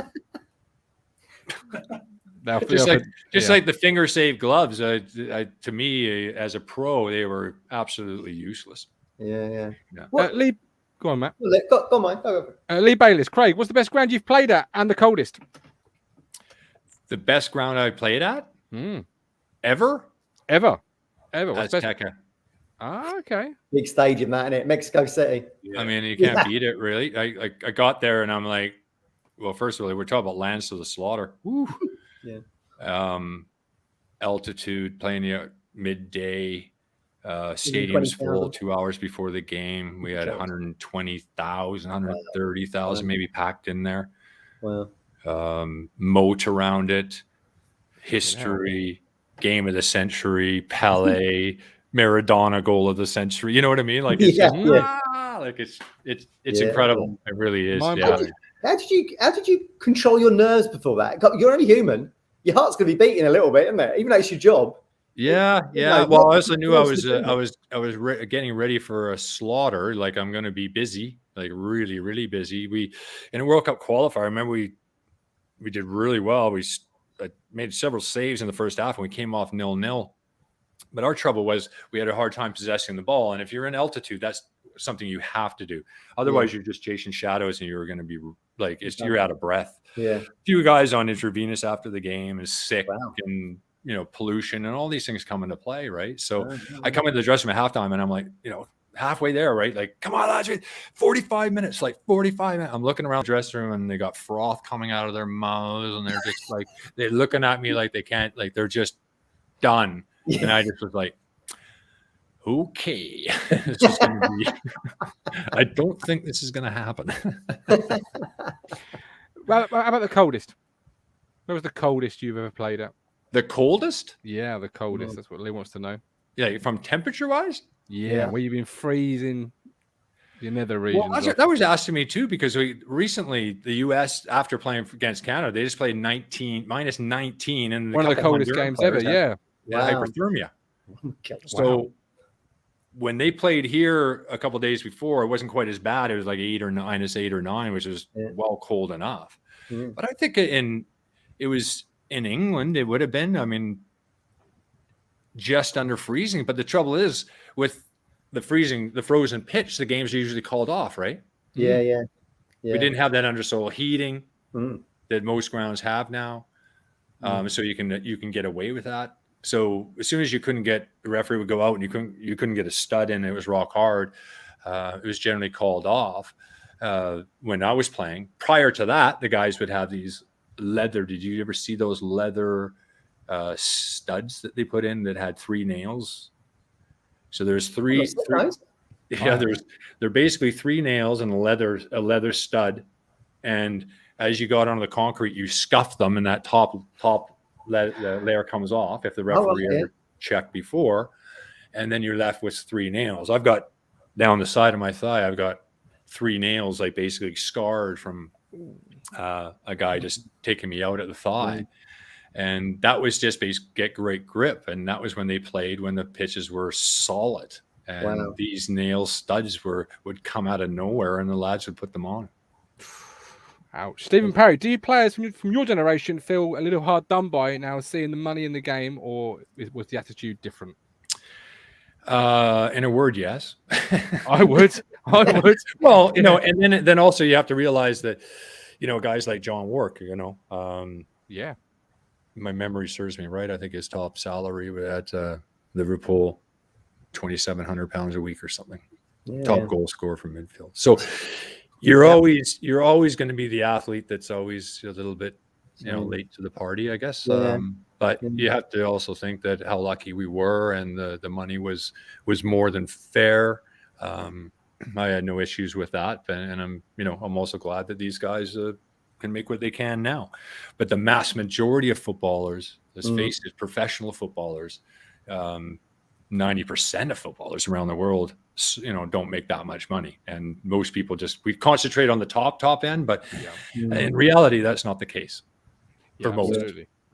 Dan asks, what was your thoughts of Ruud Gullit and his time at Chelsea? Yeah. Well, legend. Absolute legend. Yeah. Yeah. And there was a lot of what I noticed there when I got there, like Vialli and Zola were playing there at the time, and Vialli and Zola were two of the most lovely guys you can ever meet. Just fantastic. But Vialli and Gullit, they clashed. They didn't like each other. Yeah. I mean, Gullit had the ability to get under people's skin as well. Very, very, very much in a Dutch-like way, that. You look at him and Alan Shearer, Craig. Yes. When he was obviously manager at Newcastle, and he threw Shearer out, didn't he? There was a massive clash there. There you go. So, and then he comes over to MLS as well. He was in LA, and he shows up there, and he didn't even know the rules of what was going on, because it's just a minefield of rules in Major League Soccer over here about designated players, this, and certain allocation money, and it's like crazy to figure out. Salary cap. He didn't know any of that. He was all surprised by it, and I was like, I don't know what you think you'd done a bit of research, but overall, I don't think that his personality. Great players don't always make good managers, and I think the reason for that is that, especially like him, since he was 5 years old, he was the best at anything he did with player, right? So then you get into coaching, and I know a lot of these guys look at players and they're like, I don't understand why they can't do that. Because everybody I played with could. And to be able to know how to coach that or understand it or recognize it usually comes from guys that had their careers cut short, or people that got into coaching at a younger age in their 20s, and they cut their teeth into it, and so they've got really a decade of experience or so more than a player that retires. I don't care how good or whatever level they play at. I talk about that with our coach of Canada. All the years I played, I could never be as good a coach as him, ever. And he never played anywhere near the top level. That is really interesting you say that, because Kieran McKenna, the new town manager, had to retire when he was 20. He had a hip injury, Craig, and he's coached at Spurs, Forest. He was obviously at Man United he was Mourinho's assistant. He was at Vancouver for a bit. Yeah. So he's had 13, I think he's 35, isn't he, Martin? Quite young coach. Yes. But he's had like 13, 14 years of real good coaching experience, where all these other like ex-players nowadays, they're picking up these top jobs and they haven't earned their stripes. Yeah. No, I agree with you. And the fact that they get signed because of their ability as a player, some of them do. I mean, you can see the ones I played with. I know Frank Yallop did very well coaching. He suited it. Frank Lampard, I thought, would suit it as well. And I don't think Frank Lampard is done yet, but I think the fact that Tuchel went in there after him and did, and turned that team around, and they win the European Championship, it kind of makes them look bad, even worse than it would do normally. But I think he was suited for it. There's been a few guys that I've come across, and then other guys that I would think be better at, broadcasting or analyzing or things like that than coaching. But the young guys that get the head start, the ones that get usually, there's a good one in Calgary here, a guy that grew up in Swindon with Swindon's youth team. He moves to Canada, chasing this coaching thing, turns a Canadian team around out there in Calgary as well. Tommy Wielder, his name is, junior, and he's a great coach. Great coach. You have to look at where was Graham Potter coaching, Matt, before he went to? It was in Sweden, wasn't it? There you go. Sweden. Yeah. Top coach. Yeah, really good coach. Yeah. Yeah. So that experience goes a long way, and they have to also pay their dues as well, probably more so than the players do, to get there. I mean, we players try to, you're fighting to get into teams and be good enough and get picked and that. But I think as a coach, especially a young coach that has never played, their barriers are even greater than ours. It's funny when you look at like someone like Paul Ince, like you see Roy Keane, right, Man United legend. He went straight into coaching at Sunderland, then come to us, and if room was to believe, going back to Sunderland after 11 years out of the game. But Paul Ince went straight to Macclesfield for League Two. He really earned his dues, didn't he? It's funny how you can be in the same side or have that kind of legend status, yet one goes straight into a top job, another one decides to, to the bottom. And statistically speaking, and also another reason why I didn't go into the coaching thing is because I thought I was beating the odds as it was to play. And for me as a Canadian, now in a world of thousands of ex-players around Britain looking for the same job, that's going to be really hard. And it wasn't something that you're hired to be fired. And the first job you get, you last generally less than 2 years. Yes. And then 50% of those guys don't get another chance ever. And I didn't like those odds. No. I like the broadcasting ones better. You can never make a mistake. Well, tell us about that, Craig. You're quite. I mean, you're obviously a humble guy, but you're kind of a big name, household name in the state in Canada, North America, due to your TV work. Yeah. That's right. Basically, why I moved back, I think in 2002 took a year contract with a company here to see if I'd like it. I had done some work before because I thought, I was asked to do the 98 World Cup over here in France. And then I did 2000 Euro, 2002 World Cup. And I did enjoy it. And I always thought that, because if I sacrificed my summers a little bit and covered it, it might give me a chance when I'm retired, to move into it and be able to stay in the game. I mean, everybody wants to stay in the game, right? And I think that was important for me.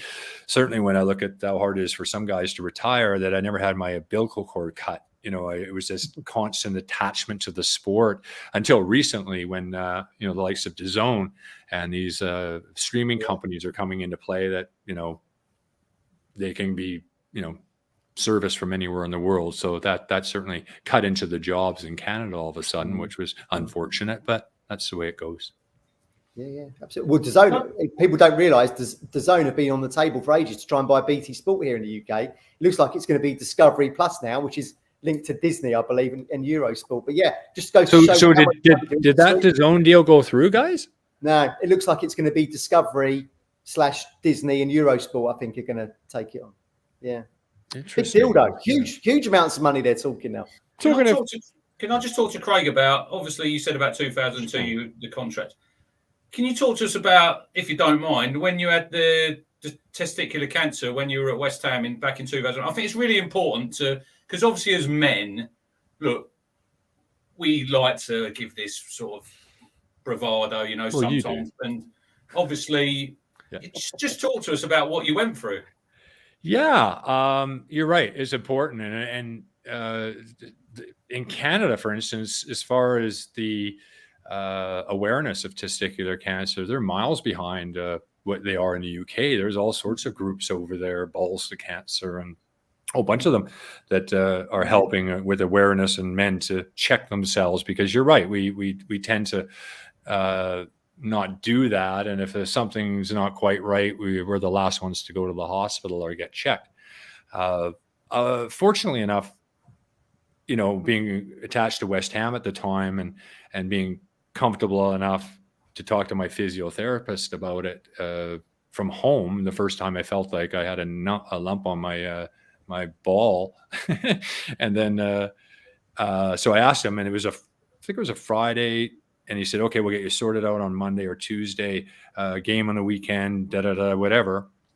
And so that was kind of how it went out. And then when I went to get checked that day, I remember I was in the dressing room with Trevor Sinclair. Well, the whole dressing room was full of guys. And Trevor Sinclair was actually on the massage bench and getting a massage by Rupert, our massage therapist, great guy too. And somebody mentioned about me going to get a scan. And Trevor goes, I just had a scan myself. He said, had a little. I said, oh, I didn't know that. He goes, yeah, I got a little lump on there. He says, what does your feel like? And I said, well, it kind of feels like whatever. So long story short, he's laying there with a towel, folds his towel up. I've got his bollock in my hand and I'm feeling it. And he's got my ball in his hand.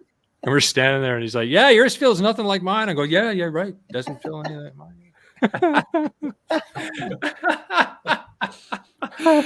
Oh, the crazy shit. But anyway, so he was right. It didn't feel like his, and his was fine and mine wasn't. So within, really 48 hours or less, I was, it was out. I was laying in the hospital and wow. they had lobbed it out so quickly that I actually, when you finish surgery and you're all tucked up and feel all lovely and warm, you're coming out of that sleep. Yeah. And I figured, now I know where I am. And I put my hands down there, like underneath there. And I'm like, that's amazing. I said, it's gone. But how did they get to it?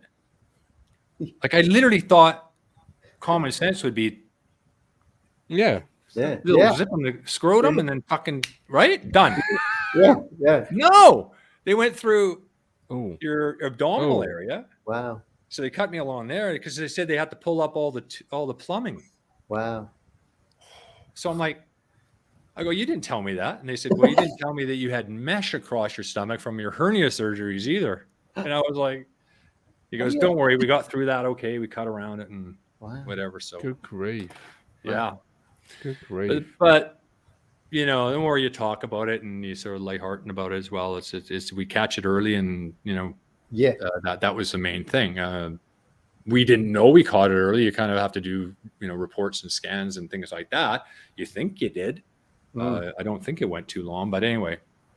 So what would your advice be to young and old men watching this show today? Well, when you're in the shower, it's probably the best time to ever have a good feel of your balls. It's like fucking nice and warm. It's sitting pretty good. Your missus probably likes it better that way anyway. And maybe let her have a feel. I did. I called Sophie, my missus. I said, hey, Soph, you got to come and feel this. That's not right. That's not right. It actually felt, I'll give you an idea. It felt like a unicorn. If you had a unicorn, acorn, an acorn, and you got the little hat on top type thing. Yeah. So if you ran your fingers over it, you got this little ridge. Okay. It was very, very strange, but obviously something different. So, so just get at her early and get it out, and everything worked out really, really well. It turned out to be a little bit of a problem with my West Ham career because I was they had offered me a 1-year contract, and my agent Jonathan Barnett, who's Gareth Bale's agent, and he's been I'm sure you're aware of him and all the Richard Wright as well. Yeah. Is that right? Yeah. I mean, he got shit done, but he didn't care about breaking rules. Like, exactly. So he had a good relationship with Les Seeley, who was a goalkeeper coach too. So I think Les Seeley was getting a little bit of a kickback and so. But the amazing thing was the contract I got just before that. Les was like, if you go with Jonathan, this is what you'll get. Yeah. This is kind of how it worked back then. Yeah. I'm like, well, why is that? Never mind. Just go with Jonathan. I used to love, I mean, God bless him, rest in peace, Les. I used to love Les Seeley, and he gave his FA Cup winning medal to Jim Leighton because he only played in the FA Cup final, and Leighton played all the other rounds, and he gave it because if you have it, you earned it. That's right. In fact, I think it was a replay. Leighton played in the first game, and then then Les played, and they were really good friends too. Very close. Remember when Les passed away, Leighton came down, and there's me, Shaka, Stevie Bywater, Leighton. I can't remember a couple of other great guys that we were actually asked to carry Les's coffin. So it was, it was a pretty tough day. Young man, only 43 years of age, and talk about character. Really, really, really tough character. I know the journalist, Matt Barlow from the Daily Mail, who knows his son, and they've got his autobiography, which has never been printed. It's called Definitely Mental. after Definitely Maybe, the Oasis album. So I'm hopeful that will see the light of day one day, because I think that'd be a fantastic read. For sure. What's it called? Definitely Mental? It's called Definitely Mental, but they've not Perfect. published it yet. But yeah, the manuscript, he'd written it before he died. Yeah. Oh, yeah. Wow. I tell you, when Les is so, like, when he actually had the heart attack itself, he was in Jonathan Barnett's car. Wow. And he was up in South End. He had property up there he was renting out. He was up there sorting something out. And he obviously had some chest pains. So he goes to the hospital. And in true Les fashion, he doesn't just stop outside the emergency room. He fucking drives through the emergency room, right, like into the hotel or into the hospital, right through the fucking glass. And got attention very quickly, of course. I'm sure. But, Brilliant. That was Les in a nutshell. But his boys we knew very well because they were at the club too, and his lovely wife, we're friends. So we were pretty intertwined with Les, and that was a tough time for everybody for sure. Yeah. I'm wary of the time, Craig. So I'll just try and rattle off a few more questions with you, if Sure. that's okay. One of which Absolutely. is from Owen, who's one of our patrons. Is there anyone playing over in Canada or perhaps the States, Craig is aware of, we should be keeping an eye on as a potential target? Well, interesting. You guys had Marcelo Flores at Ipswich from the age of 12, I believe, until he got sold to Arsenal for $500,000. He was from Guelph, Canada. His dad's Mexican background. He's now actually chosen to play for Mexico. Doesn't mean that's dead and buried because of the FIFA rule changes. He could still make that switch if he wanted. I think he wants to. His dad's background's there. His sister's also playing for Mexico. But he was one of them. I think the biggest problem I see with the development as opposed to before is that, clubs like Ipswich, we developed our own. We got them. They moved into the first team. They served the first team, and then down the road maybe get sold. Now these great players you're developing, the club are in a financial position where they might need the money. So instead of getting any opportunity to play the likes of Marcelo Flores, you sell them before they even get to the first team. And that's happened several times at Ipswich. And that. How do you possibly break out? I suppose that's where we are as a football club at the minute, Craig. With these big clubs come in, and we've got no real hold, Matt. Look at Ben Knight, obviously. Ben Knight was one. Yeah. Charlie Brown. Charlie Brown went to Chelsea. Great young talents at town, and they offer £1 million. And obviously the family, they probably will look after you as well. So it's really hard, isn't it? It's really hard. I mean, the success of Ipswich through all those years was it didn't matter. It wasn't so much the TV money because it was, you got whatever you got through the gate, and anybody like Man United who had 70,000, they had a little bit more money, but whatever. You could still compete as long as you had a development system. And Ipswich had an unbelievable development system for so many years, but you can't seem to do that in this modern game. It's getting just engulfed by money that is out of control. The likes of West Ham, they're complaining about them not buying players. If you're not an oil state or a gazillion or an oligarch, you just, it's very, very difficult to compete. So how does a club like Ipswich possibly find their way there? It's possible, yes, but it's getting harder and harder because every club seems to, now you got Newcastle, they're going to be a major player. Yes.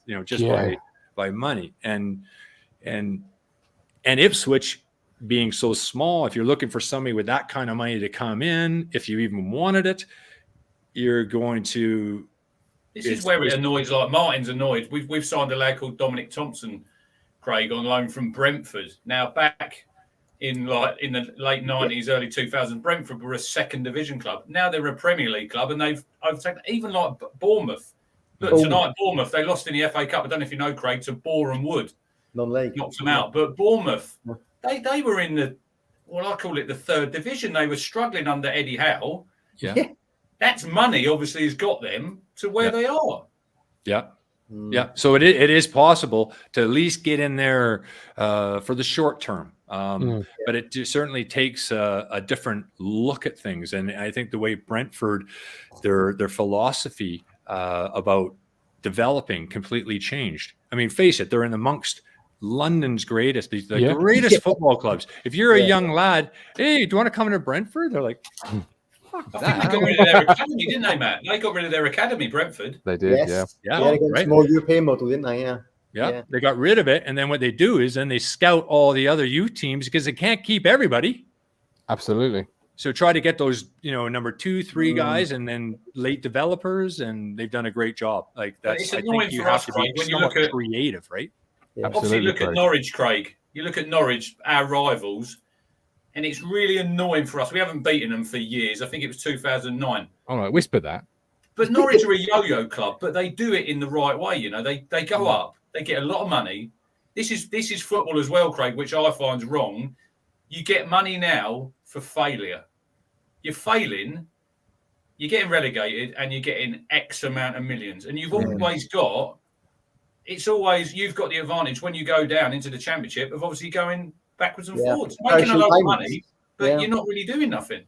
No, I agree. I think the only problem with that is like when you look at Ipswich back in the day, when they finished, I believe, 5th in the Premier League, you can think about, okay, where they stand. They go, let's get these guys on long-term contracts because at least we're going to stay in the Premier League. Right?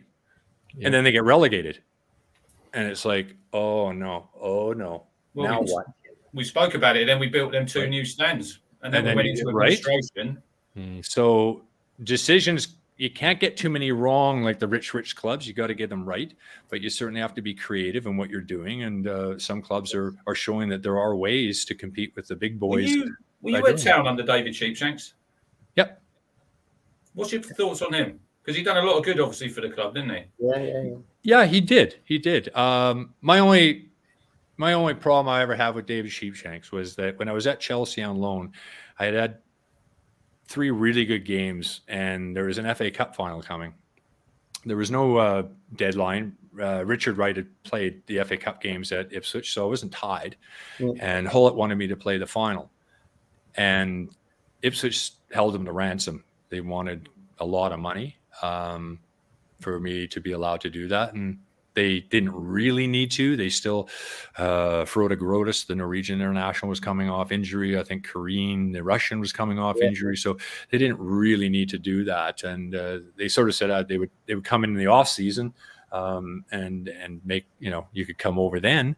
But things changed then as well, because Hullett found out Ed De Hoy was a free transfer, Dutchman, and all that kind of got lost in the mix, right? So I was disappointed. I thought that, not that I deserved to play in the FA Cup final, but I thought that, 13 years at Ipswich and, all that, I just figured, come on, let me have, so. A little moment. David Pascoe asks, do you think the 92 side would have done a promotion and FA Cup double had it got past Liverpool? It looked from the outside as though the momentum to have done that at the time. The double. Yeah. There you go. Big question from David. What do you think? Well, we still had a ways to go because it wasn't that the 5th round. Yeah, 5th round. Yeah. If it was quarters. Portsmouth were in it. Portsmouth were in that. And Liverpool obviously played them in the semi-final, didn't they, Matt? At Highbury, didn't they? Yeah. I think Darren Anderson scored. Yeah. Scored. That's right. Great memory, Rich. Yeah. Yeah. Obviously, when you become a big player like yourself, you get Panini stickers that are created. Matt Stanley asks, your Panini stickers, were you happy with the picture they chose for you? No. Was it like a pinhead? It looked like a pinhead. I'm gonna have to look it up. I've never seen them. Is it not? I think Matt knows. Oh, okay. Yeah. That's not that bad. Pull it up. I can get it. Yeah, it's gonna look good. That's it's from 1993. It's not. You got one there, have you, mine? Yeah. Here you go. That's all right. That looks good. This one looks good. Yeah, that looks good, Craig. I know what you're talking about. I would take it now. Talking of like disappointments and things, obviously players have to go along to community and school functions. Well, normally when they go along and they take part in a penalty shootout, they purposely don't save the penalties. Well, James says Craig Forrest and a few others came to White House Juniors when I was a boy, and he saved my penalty. Oh, come on! It was a competitor, Craig. Craig, what's going on here? I think I said to him as well, I was like, "Welcome to the big leagues, lad." You told us about life that day. Life's about disappointment. Life lessons. Yeah. And Duncan asked, what was it like meeting the movie star? Matt, help me out. Laurie Civil. Now, Laurie Civil is someone I scored a penalty pass at one of the open days. Because most people miss them, right? They dive over the top of it. Not Craig. He's always the professional. Yeah. Didn't Laurie Civil play the German goalkeeper, right? Yes. Or did he double for? Yeah, he's a German keeper. You're right. He's the German keeper. Yeah. And then who was it? Cooper that doubled for Sylvester Stallone? Maybe. I know. Beatty doubled for Michael Caine. Yeah, I think Coops might have done the doubling for Stallone, who was a goalie. Yeah. Did they have to take Walkie's line out in that because they couldn't understand what he was saying? Yeah, they did. He's Cooper. Yeah. And Kevin O'Callaghan. Remember O'Callaghan was like, when he said break my arm, he's like, break. Yeah. I still have to mute that when I watch it back. I've never been able to listen to the crunch. Yeah. Laurie Civil. Yeah, another great guy too. Another great goal and a good goalkeeper for somebody his size. There you go. John Burgess in the chat plays golf with him in Lowestoft. There you go. And it was Paul Cooper, Craig. You're spot on. Yeah, you're spot on. Well done, Craig. Yeah. Great memory. Absolutely. How much of your merchandise have you collected over the years? Asks Dominic Mann. Have you got a treasure trove of Craig Forrest merchandise? Not so much my merchandise, but just guys that I played with, and jerseys that I've collected over the years. A little harder back then. Sometimes even internationally, you're playing. Well, being a goalkeeper sucks from that standpoint because nobody wants a goalkeeper jersey. It doesn't show the national team too, right? So I'll give you an example. We were playing against Germany, and I was going to go for the first German I could. Our striker at the time, Alex Bunbury, was injured. So I put his out jersey on, and then my goalkeeper for this reason only. So I go to Rudy Vuller and I say, Rudy, like, change your jersey. And he looked at me and he was like, not a chance. And I was like, no, hold on a minute. I pulled my jersey off and his number 10 Canada, and he was like, yeah, okay. So I managed to get Rudy Vuller's, and then Taffarel's I had, except I was so lost in this moment. We drew with Brazil just before the World Cup, and it was great. And the guy who scored on him, Eddie Berdusco, his name was, I ended up giving him a shirt. I was just like, you scored against him, like, here, take his shirt. So I gave it to Eddie. But yeah, international ones and then club ones at the end of the season normally, right? Because we don't do the swap of shirts during league play so much because your managers or kit man would be screaming and yelling at you. We don't have enough. So obviously, because you're a pundit, me and a chap called Mike, he actually asked a question here in the chat. He says, modern terminology in the modern game. Do you think they've complicated the simple game of football? Phrases like transition, all these different counter press, low block, high block. do you feel they've really complicated the simple game of football? Yes and no. It is a simple game, but at coach, when you look at the individuals that you have and the way it's gone, I think that we've taken the game to another level because of just geniuses like John Lyle in his day, and they've taken it. I mean, those guys were way beyond their years. Ron Greenwood and terrific Bobby Robson. They all did their part as far as developing the game, but it is quite complex for sure. And I think that you need to be that way and think right outside the box, much different than you used to do. And the coach, manager, he was doing everything. He's trying to coach the team. He's doing contracts. I remember Bobby Ferguson doing my first pro contract. I think I left the room without even putting a number on it. I wanted to get out of there so quickly. I was just shitting myself. I was like, yeah, whatever, Bobby, And they would bully you into signing it too, right? Yeah. Yeah. Well, I think your you're first worth agent? When was your 175 first quid. agent, Craig? Pardon me? When did you get your first agent? Talking about contracts there. Yeah. Well, most of the time, like guys like John Lyle or even George, if you said you were going to bring an agent in, usually they were, no, not happy with that. If you see how like Cluffy and any stories like how he used to deal with those guys, like it was a different world. So really, it was the first time I did was only to do the move from Ipswich to West Ham, and that was under a guy called Jerome Anderson.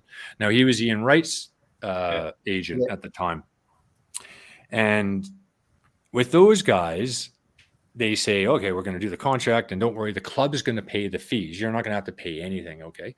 So, all right, whatever. And then they do the deal and they come back and go, great, the deal's done. The bad news is West Ham didn't pay your fees. I'm like, okay, how much? It was a lot. A lot. Yeah. I was like, oh man, like what? Like, so anyway, I ended up going up to Scotland where I met West Ham in pre-season, talking to John Hartson about all of this. And he goes, that's unacceptable.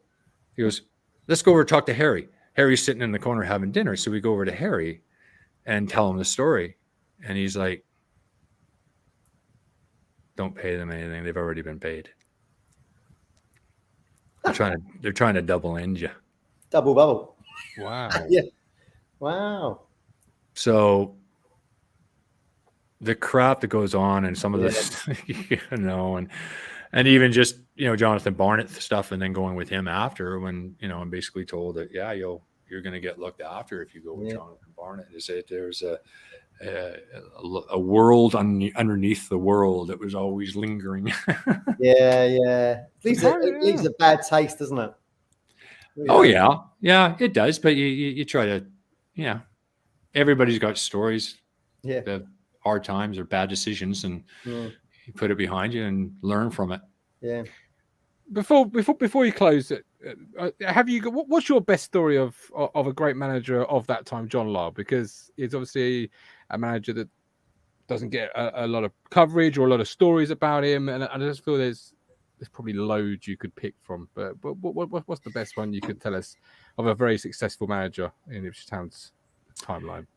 Well, I remember Chris Kawamia. Well, I got a few, but Chris Kawamia, he was talking about his new house that he bought, and he was pretty happy about it, and being a bit big time Charlie and John thought. And so John says to him, he goes, first of all, he goes, can you walk around your house?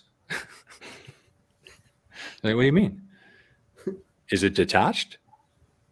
He's like, yeah, it is, Gaffer. It's a beautiful detached home. He goes, how long does it take you to fucking walk around it? He goes, because if it doesn't take you very long, you like, I don't know what you're bragging about. Like, I don't know what you're going on. Like, look at that. When you can walk around and it takes you 10 minutes to walk around it, come and see me. I just want manager. What a manager. I remember when he, I think he did an interview with the East Anglia or something. It's always stuck in my mind, this. And he said, he'd just joined town, and he said, my door is always open. I've seen everything in football. You got trouble with your missus, come and see me. If you've got trouble with X, Y, Z, come and see me. Always resonated with me, that, Craig. Like, that's right. School, that's right. Oh yeah, and even like you're on the road, and the guys are going out, and whatever they're getting involved with, he's like, don't think your missuses aren't doing the same thing, you assholes. Like, every story is a fantastic one. And Craig, we could honestly talk just all night, and the people in the chat are loving it.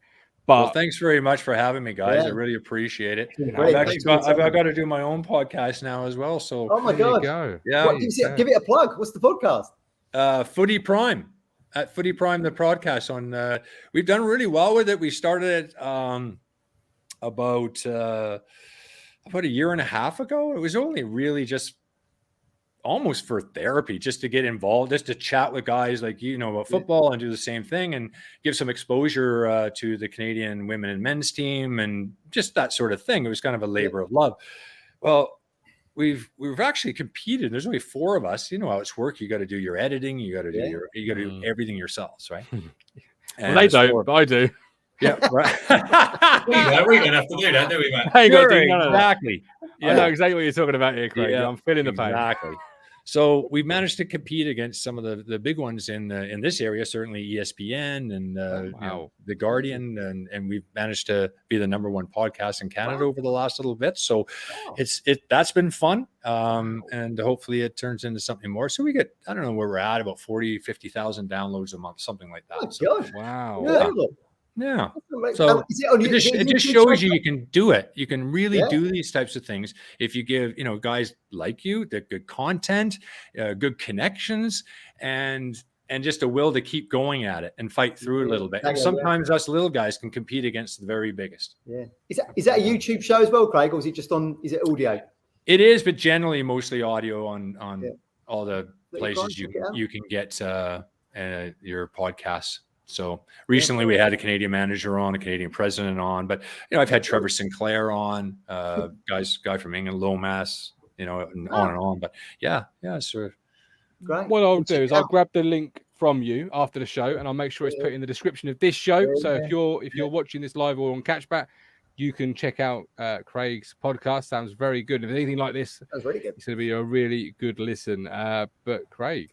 And we'll do the same for you guys too. This is amazing, and to try to give you as 2 hours as you can. 2 Could have been 4. Could have been 4. So many good stories. So articulately. Well, I can come on again, guys. I had no problem. If you guys are, if you're stuck for guys to come on, which I'm sure you're not, I'm happy to come on and bore everybody. See us in the summer or something. It'd be fantastic. Yeah, absolutely. Bring Frank. You know what? Me and Frankie would come on. I get Frankie to come on. We could. Yeah. Me and Frankie could tell us a story. Frankie and his Fergie stories are. We'll have to do it. We'll have to do it. Him and Putney were like 2 of the funniest people you could ever meet. Like, don't worry, I've got Trevor Putney's contacts. Don't worry, Craig. Oh, do you get Putters on? He was he was in Hangman's Corner in the dressing room. They call it Hangman's Corner. There was actually a puppet in the corner, and the guys used to hang it up because everybody in that corner never lasted long. He was when he ended up going to Norwich, so you're probably right.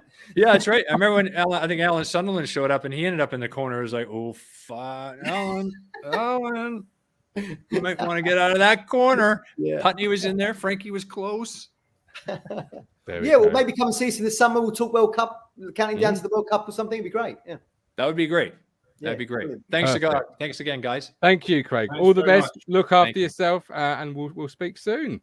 Wow, what a couple of hours. We're going to close it there. Hit the like button, subscribe, check out Craig's amazing podcast. But it's all tomorrow at 8:30 with love, with care. Just all the best.